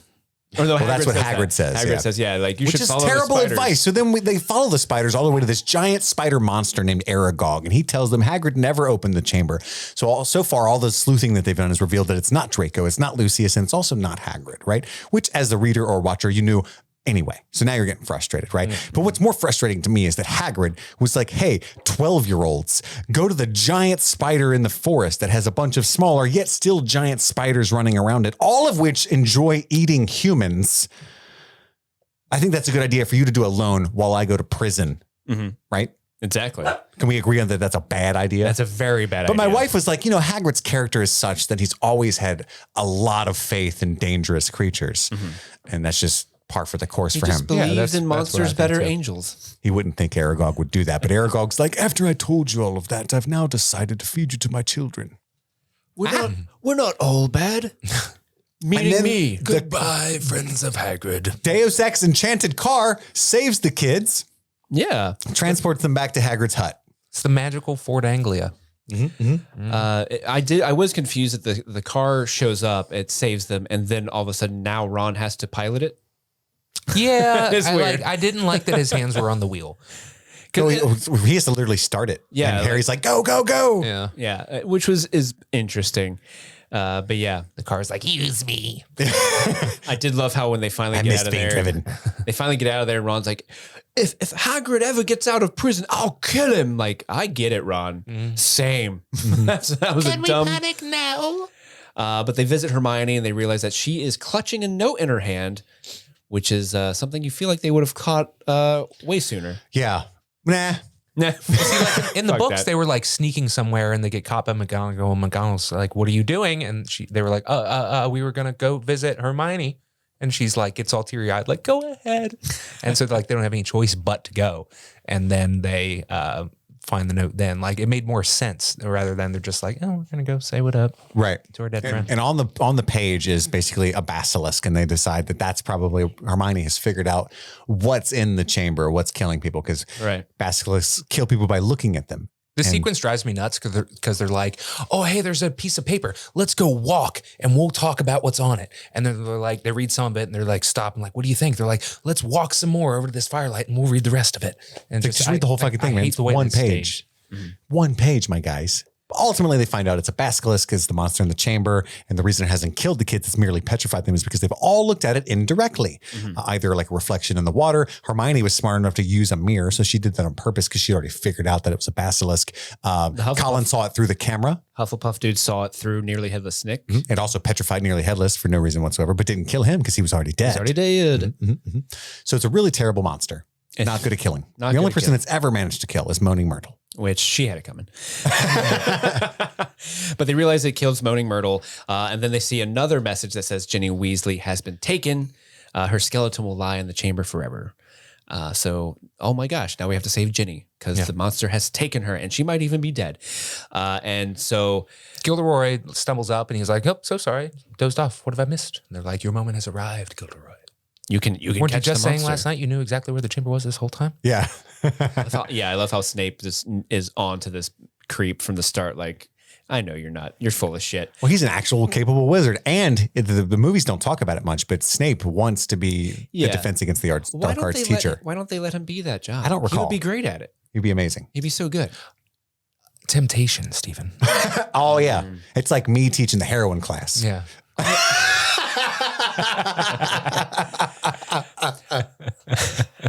Most people I tell to exercise caution. I tell Snape to exercise restraint. But we find out that Lockhart, he's not good at really anything, but the one thing he's very good Memory at charms. is memory charms. Obliviate. He steals other people's glory and stories. He obliviates their minds so they forget about it. And then he writes their stories and credits himself to make him look like the swashbuckling hero of his story. So he's in fact a completely horrible person. He's a fraud. Not just a fraud. He's like mind murdered many people. Oh, yeah.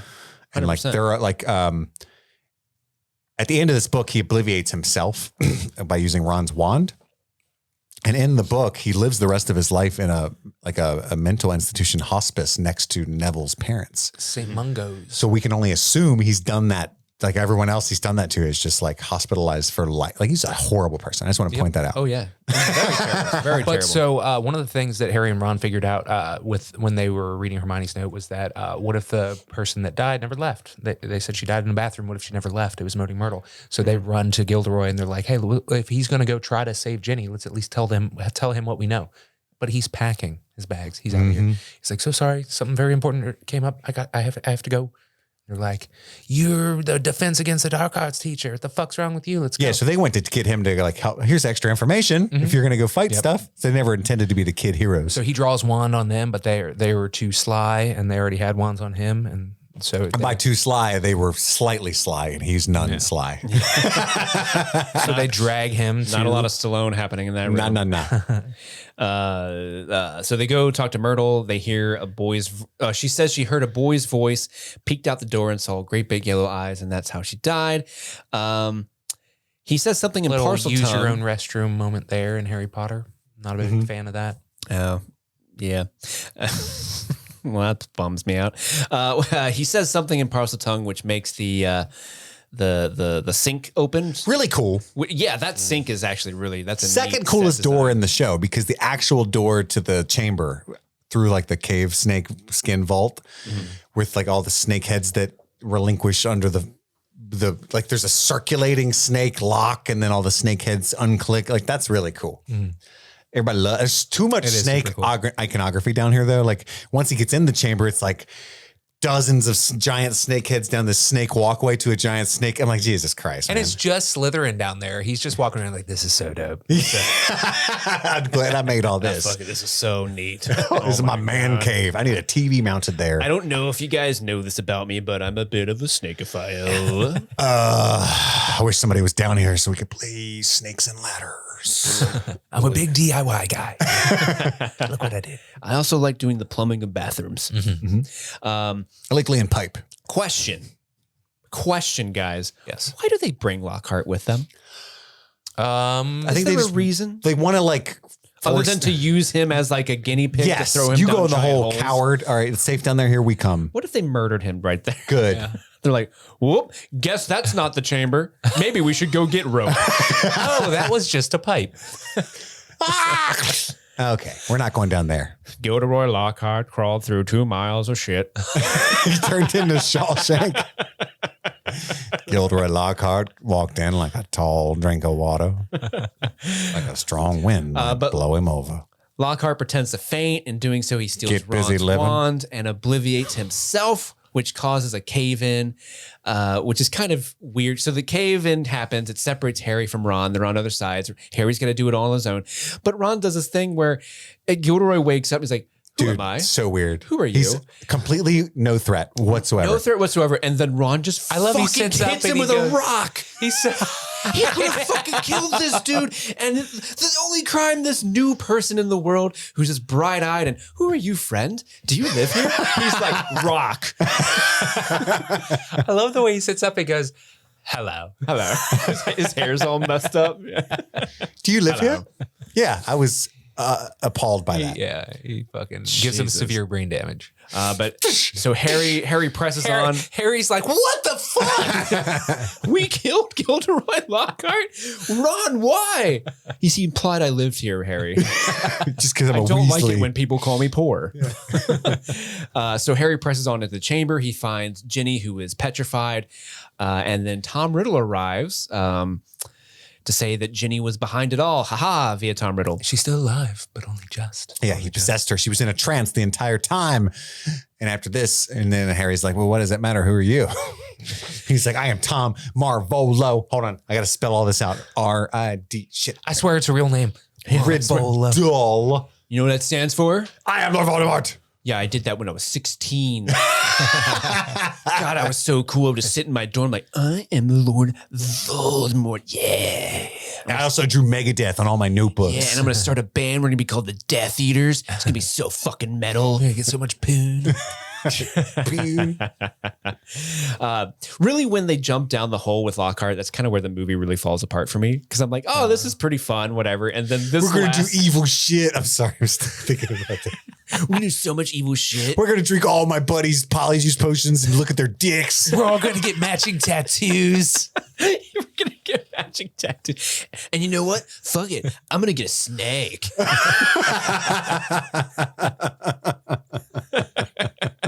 I'm going to be so cool. I am Lord Voldemort. I'm the Voldemort.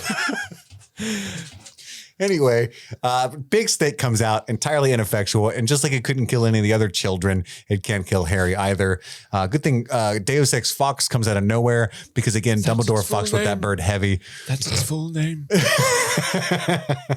It scratches out the eyes of the basilisk without looking at it, apparently. Or what would happen if you even looked at a phoenix? Would it just petrify and turn into ash and then be reborn again? I think so. But then it would just be a useless baby bird. Yep. Just do it again. Like, are they immortal or only immortal to age? Don't take your eyes off that bird. Little baby. But Fawkes also drops the sorting hat off to Harry. So Harry gives the snake the slip by throwing a rock, and the rock can't see, but it can hear, but it's also dumb as shit. So even though it just heard the boy who hasn't moved, it assumes maybe it's behind me because that sounds like a rock got thrown over there.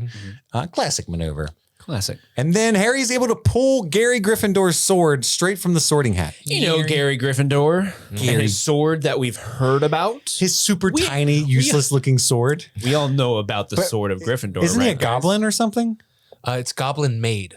That's right. Because I said it's tiny. My wife said it's goblin made. I was like, they are smaller people. Yeah. Harry hopefully has outgrown his awkwardness with the goblins. It's an épée. It's like a fencing sword.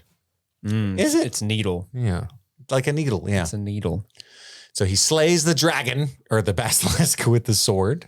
Yeah, because Tom Riddle wants to finish what Salazar By the way, Slytherin I started. text Andy and Steve about this. I think I invented this, guys. I'm pretty sure. I've never heard anyone else say this, but I think it's a pun. Listeners, are you listening? The sorting hat had a sword in it. Sorting hat, sword in hat. Sorting hat, sword in hat. I think it's on purpose. It's definitely on purpose. It's a good because there's so many like British puns like that. Yes. Up top. Up top. Up top, Steve. And Up top. proceed. Air 5, Steve. Finish the movie. Left me hanging. There we go. Yeah, Tom wants to finish with Salazar Slytherin's noble work of killing mudbloods, but that doesn't matter anymore. Why does it not matter anymore? Because Harry Potter's the new target? Because Ginny told him all about Harry Potter and how he defeated Lord Voldemort. And so Tom Riddle, historical Tom Riddle, the diary Tom Riddle, is like, hey, what the fuck? I grew up to be the famous, most powerful wizard ever, and this little kid killed me? What the fuck? I'm going to kill him. And so, like, he doesn't give a shit about killing muggles anymore. He wants to kill Harry. That's right. Well, Fawkes immediately blinds the basilisk so that Harry can now look at it and not be, petrified. So, the threat of the basilisk is quickly taken away pretty easily. Yep. Tom Riddle has a bunch of exposition. He's we like, get he the can sword. still smell you. Harry, for some reason, climbs up Salazar Slytherin's monument. That's when he's fighting the basilisk. Right, but why would you climb? Like, to me, because they had this epic set and they needed a way to use it. Like Steve. the way they block it out, like that puts you in worse danger because you're holding on to a thing with your back to the monster and you're like, get away from me. I don't understand how that was a better idea. I thought he wanted to get like high. He wanted to make the basilisk Anakin, and he was Obi-Wan. He's going to get the high ground. Yes. But we all know that in this universe, Snape is Obi-Wan because he's got that form. Correct. He's got the Mayashi. Type 2 wand using. Form 2. Type 2 diabetes. Type 2? So he ends up killing the basilisk. It goes to bite him and he like shoves the sword right up his brain. That's right. So he gets big old fang stuck in his fang in his arm, and he eventually rips the fang out of his arm and stabs the diary with it, and the book bleeds, and it's super cool. Well, so the basilisk venom is killing him, and Fawkes, his tears have healing powers, and so he cries on Harry's wound. Deus Ex Fox again. Deus Ex Fox. And then, the only two things that Dumbledore said about phoenixes came to play in this story. They can carry ridiculously heavy things. They're good at scratching out snake eyes, and their tears have healing powers. Also unrelated, they're very good with computers. And unions. That's right. These phoenixes gotta form a union. Basilisk venom is extremely potent and magical, Steve, which is why it's able to destroy the Horcrux. Indeed. which in fact that is a Horcrux. We just don't. In case know you yet. didn't fucking know that, Steve. Sorry, I did. It's one of the. Oh, But I appreciate. I mean, I knew that, but if you could explain that to everyone else, that would be, that'd be great. Millicent I know Bulstrode. that. Yeah, that girl, the third one. So then Dumbledore's like, you know what? The Phoenix showed up because you're super loyal, which is why I told you to be loyal and way to proceed with caution throughout all that danger. Nux. Very good. My guy Joey, wasn't very cautious. So anyway, I'm Dumbledore from Jersey. Rest in peace, Joey. Are you a Dumbledore or a Dumbledore? I forget about it. Forget about it. So Harry and Dumbledore have a little conversation. I think Harry brings up like, oh, I could have been in Slytherin again. And he's like, oh, well, you have a lot of qualities like Voldemort because I think some of his personality traits and abilities transferred through you. Yeah, that's why When you're he a tried parcel to mouth. Shoot that when he tried to kill you. And Voldemort's probably like, damn, why'd I do that? That's dumb. I shouldn't have done that. That's a bad thing I done did. He just a boy. He just a boy. He just a boy. then He just a boy who lived. Doesn't Lucius bust in? Lucius does bust in with Dobby. Dobby, Harry Potter. Harry Potter. Dumbledore reveals that Lucius only got the signatures from the PTA members because they thought that Lucius would curse their families if they did not. And so they have rescinded their signatures. Ergo, vis-a-vis, concordantly, Dumbledore is here to stay. And I really like the lighting in Malfoy here. They really kind of like blocked out the light so the light's really only appearing on his eyes. So he looks super like, I'm clearly the bad guy. I'm an evil dude. And it's revealed that Lucius put the diary in Ginny's basket, probably at Diagon Alley. He kicks Dobby on his way out because he's in a huff. And hits him with a stick. Yeah, hits him with a stick. Yeah, and he's real mad. And Harry's like, oh, you forgot this, and gives the book back to Lucius. And He's like, why would I have this? And he's like, oh, because it's yours and you're evil. And he's like, oh, am I? Hand this to my elf. And that's Hold when this elf. Harry mouths to Dobby, open it. Open it. And Dobby opens it. And what do we have in there, buddy? A sock. A sock. Oh my God. A song. Dobby is free. Master gave Dobby a thong. Song, dong, dong, dong. What? No, no. It's In the rest of the series, Dobby isn't just this thong. Harry Potter gave Dobby a thong. He freed Dobby's cheeks. Yeah, so that means... No, he gives him one of his jack socks. Why is it stuck to the book? Don't worry about that. It's crusty. But yeah, so technically, Lucius has given Dobby an article of clothing, making Dobby a free elf. And Dobby Lucius is free. Lucius is about to kill Harry. He Straight up goes to fucking kill him. He's about to at the cadaver. school. But he goes, Yeah, because everyone in this movie is really slow with their spells. Thank God. Because Snape was actually about to help Harry, but he was in the back going, next. Never mind, it's over. But luckily, Dobby just has to like click his fingers together and House elves are very powerful You shall creatures. not harm Harry Potter. No! I'm the only one that harms Harry. Do me a favor, Dobby. Never try to save my life again. I won't. When I do, I die. oh shit. That's still, honest to God, the funniest moment in Harry Potter. Oh my God, my wife is destroyed by that moment. Can I tell you guys something though? In this next scene, we do the whole like Great Hall celebration thing. Everything's back to normal. That's the end of the movie every time, right? Hermione and Ron shake hands because they're awkward. Yeah. Yes. There's a scene in this movie where Hagrid returns to the Great Hall from prison, and it's after some stuff has already happened, and everyone in the school, all thousands of kids, clap for Hagrid. Hey, Hagrid. And because Robbie Coltrane just died, this scene was way different than I usually take it. And I was crying like a baby today, watching all those people clap for Hagrid. Yeah. It made me tear up a little bit too. It's crazy. But- You skipped a very important part though. What's that? All exams have been canceled, guys. And Hermione is upset. She's so mad. And Snape is also upset. He's like, "What the fuck are we doing with these I kids? worked for so long on those potions exams. All these I was kids in going to there." teach them how to, I was going to ask, how do you brew glory?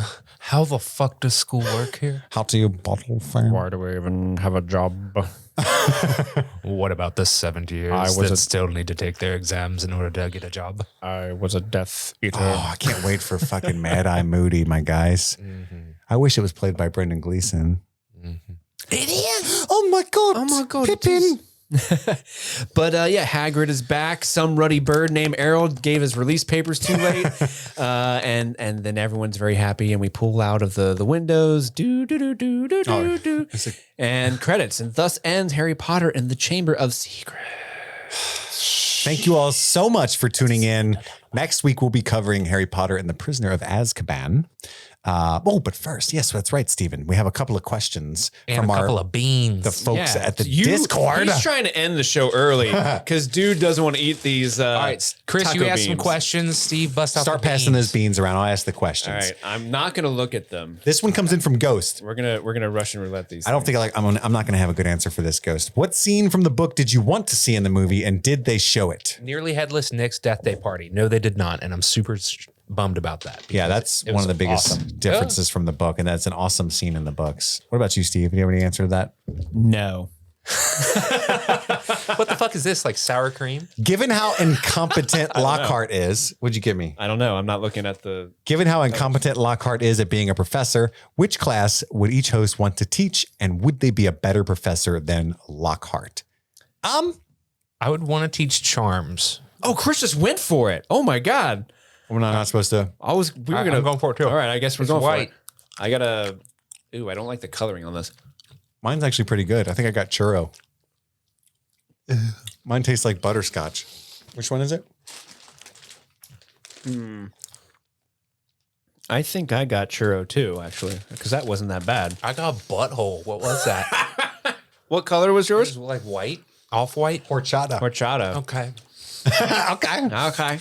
Yeah, I definitely got a churro on that one. I would be terrible at potions because I can't cook. Is there like a gym? Oh, Quidditch maybe? Quidditch. Broom flying. No, I don't like heights. I don't think I would be allowed here. I'd be a filch. Mrs. Norris. Honestly, this sounds like unrealistic, but I think I would want to teach defense against the dark arts because that's like the least one you have to actually do. You know what I mean? Until it happens, then you're like, oh shit. That's the churro one. I think I this could is do yellow? easily better than Yellow Lockhart churro? though. Yeah, I think that's churro. That's the one I had. It's not bad. All right, let me get one of these. Okay. There's a lot in there I for being know. mostly gross. What's the green one? Oh, that tastes like cumin. I think that's That's either margarita or guacamole. What was it? I think it's guacamole. Oh no. Steve, you would fucking hate that because you know what it tastes like? What? Spoiled lettuce. Oh, I'm gonna avoid the green ones. I think Steve I hates just fresh lettuce. I think I just grabbed beef taco. Okay. I'm not eating any more of those. Okay. One of us has to try beef taco. All right, do it. All right. I want to try the margarita one. That was so bad. Give me a green. And I do mean every flavor of taco truck. Okay, if that was beef taco, maybe it wasn't. I Maybe think that this was is also margarita. churro. Are these questions coming from Amanda? Is Moaning Myrtle just Daniel Radcliffe in a dress? No. If you had a chance to drink Polyjuice potion, would you? Andy, No. who you thinking? Would you, knowing how gross it tastes, Andy? Yes. And if so, who would you want to turn into? We've Jennifer all Lawrence. been thinking this, right? Jennifer Lawrence, Andy. Steve. Who would I want to turn into? I'm going to pick Jason Momoa. Jason Momoa. Beat one out. Turn back. Andy. What are you going to do with Jason Momoa? I'm push-ups. I would turn into The Rock. Dwayne I The Rock could- Johnson? Yeah, just so I could be strong for a day and know what that Only an power hour. feels like. Yeah, just to know what it feels like. I would like move things. We could fight. I mean, I don't want to fight. Polyjuice potion fight? Oh, that's I'm Jason Momoa. You're The Rock. We Hello, fight. I'm very interested in this. Hello. Baby Holly. Did you know Malfoy's line, I didn't know you could read, was improvised by Tom Felton. It's my favorite line of the movie. Oh, to Crab. Crab? I didn't know that. Or was it Goyle? I think it's Goyle. Oh, I did not know that, Amanda. That's a good improv line because that's honestly really, really good. Okay, I also got... Okay, here we go. I got a red one. What is the red one? It is It's blood. salsa. I tried both green ones and they were both bad. The green ones are so bad. Were they different? Yes. Okay. All right. I got to chill thinking about the I feel like I'm guacamole. going to hate this. All right. Here we go. Which one is it again? It's salsa. Tastes like salsa? Is it spicy? No. Mild Honestly, salsa.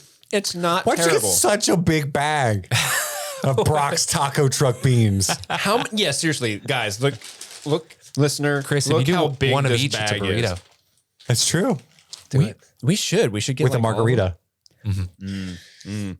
Are there any other questions? Yes, but I remember one from that we got in the email. I don't remember who asked it, but it said, what would your Patronus be? But you don't get to give it to yourself. We have to give it to someone else. Oh, okay. So Steve, what's Andy's Patronus? Polyjuice potion.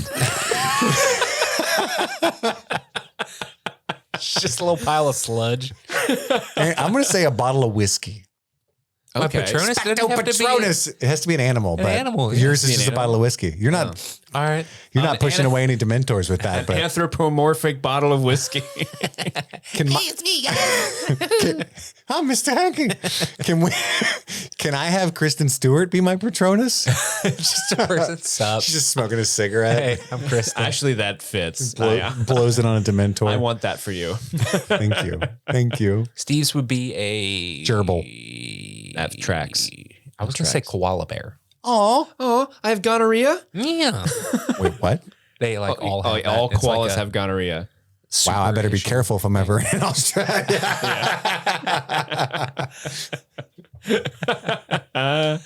Be cautious. Exercise cautious around the koalas, boy. Okay, let's see here. What class would you excel in? Enza asks. I would excel Maths. I was a really good student, Enza. I think all of them. Yeah. Like I wouldn't be able to I wouldn't be a good wizard, but I would get high marks. I would probably excel in Defense Against the Dark Arts because I feel like I would be like as a kid, that's like the coolest thing. So I would be the most engaged with that class. Yormis. Like the snake one.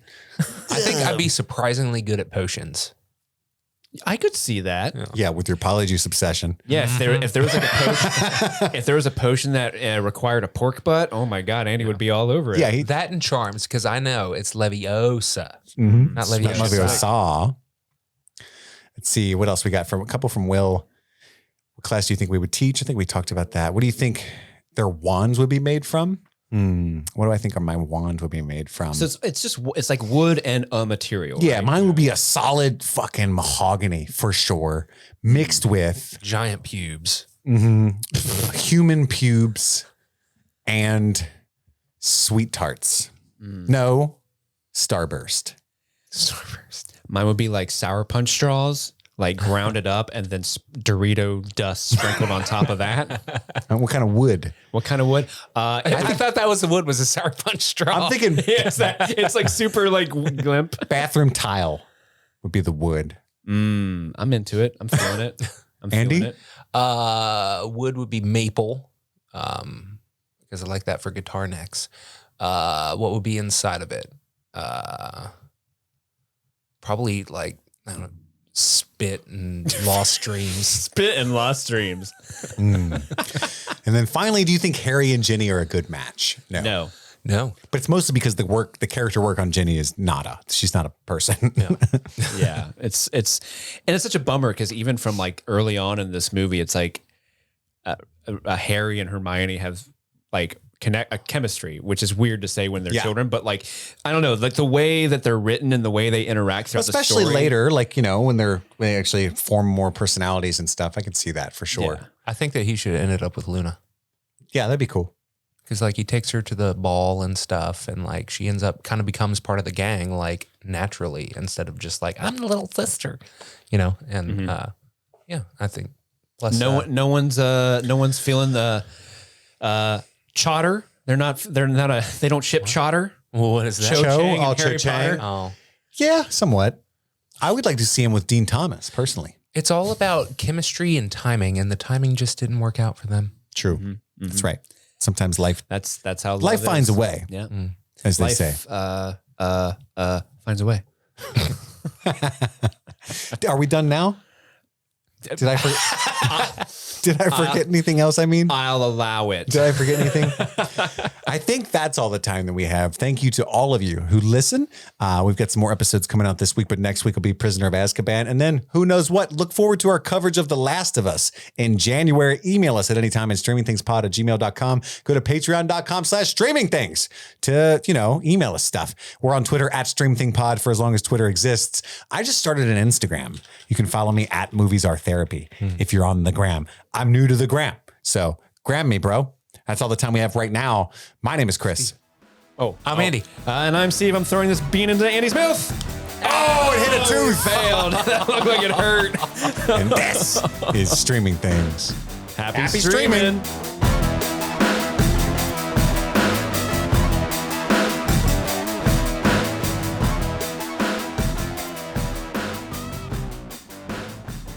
Here's all the new patrons that we got in November. New. New. In the Try Before You Deny, man, category, we have Emmy. Thank you, Emmy. New to Marty B's VIP section, we have Carl DiMartino and Sean Kerrigan. Oh, we know where the party happens in the VIP section. In the Chocolate Pudding producers, we have Laura Hardwick, Adam Jett, Jane McMillan, Katie, Alexandra Cordova, Good luck.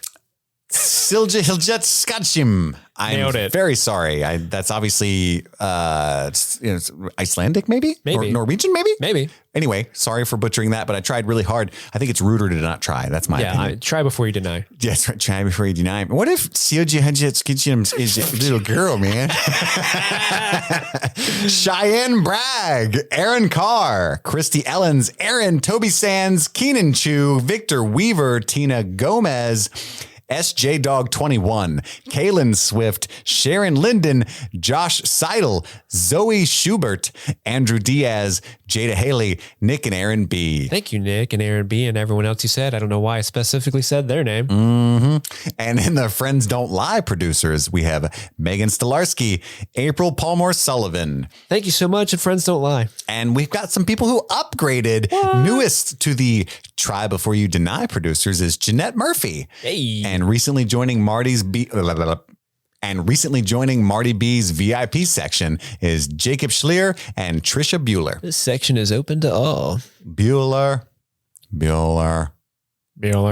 Trisha Bueller. I'm sure she's never heard that joke. Never at all. No, never. There's no way in hell. Now No one's ever been that clever. Now she's going to hear it 4 times this month at least. So thank you to everybody. Woo! Woo!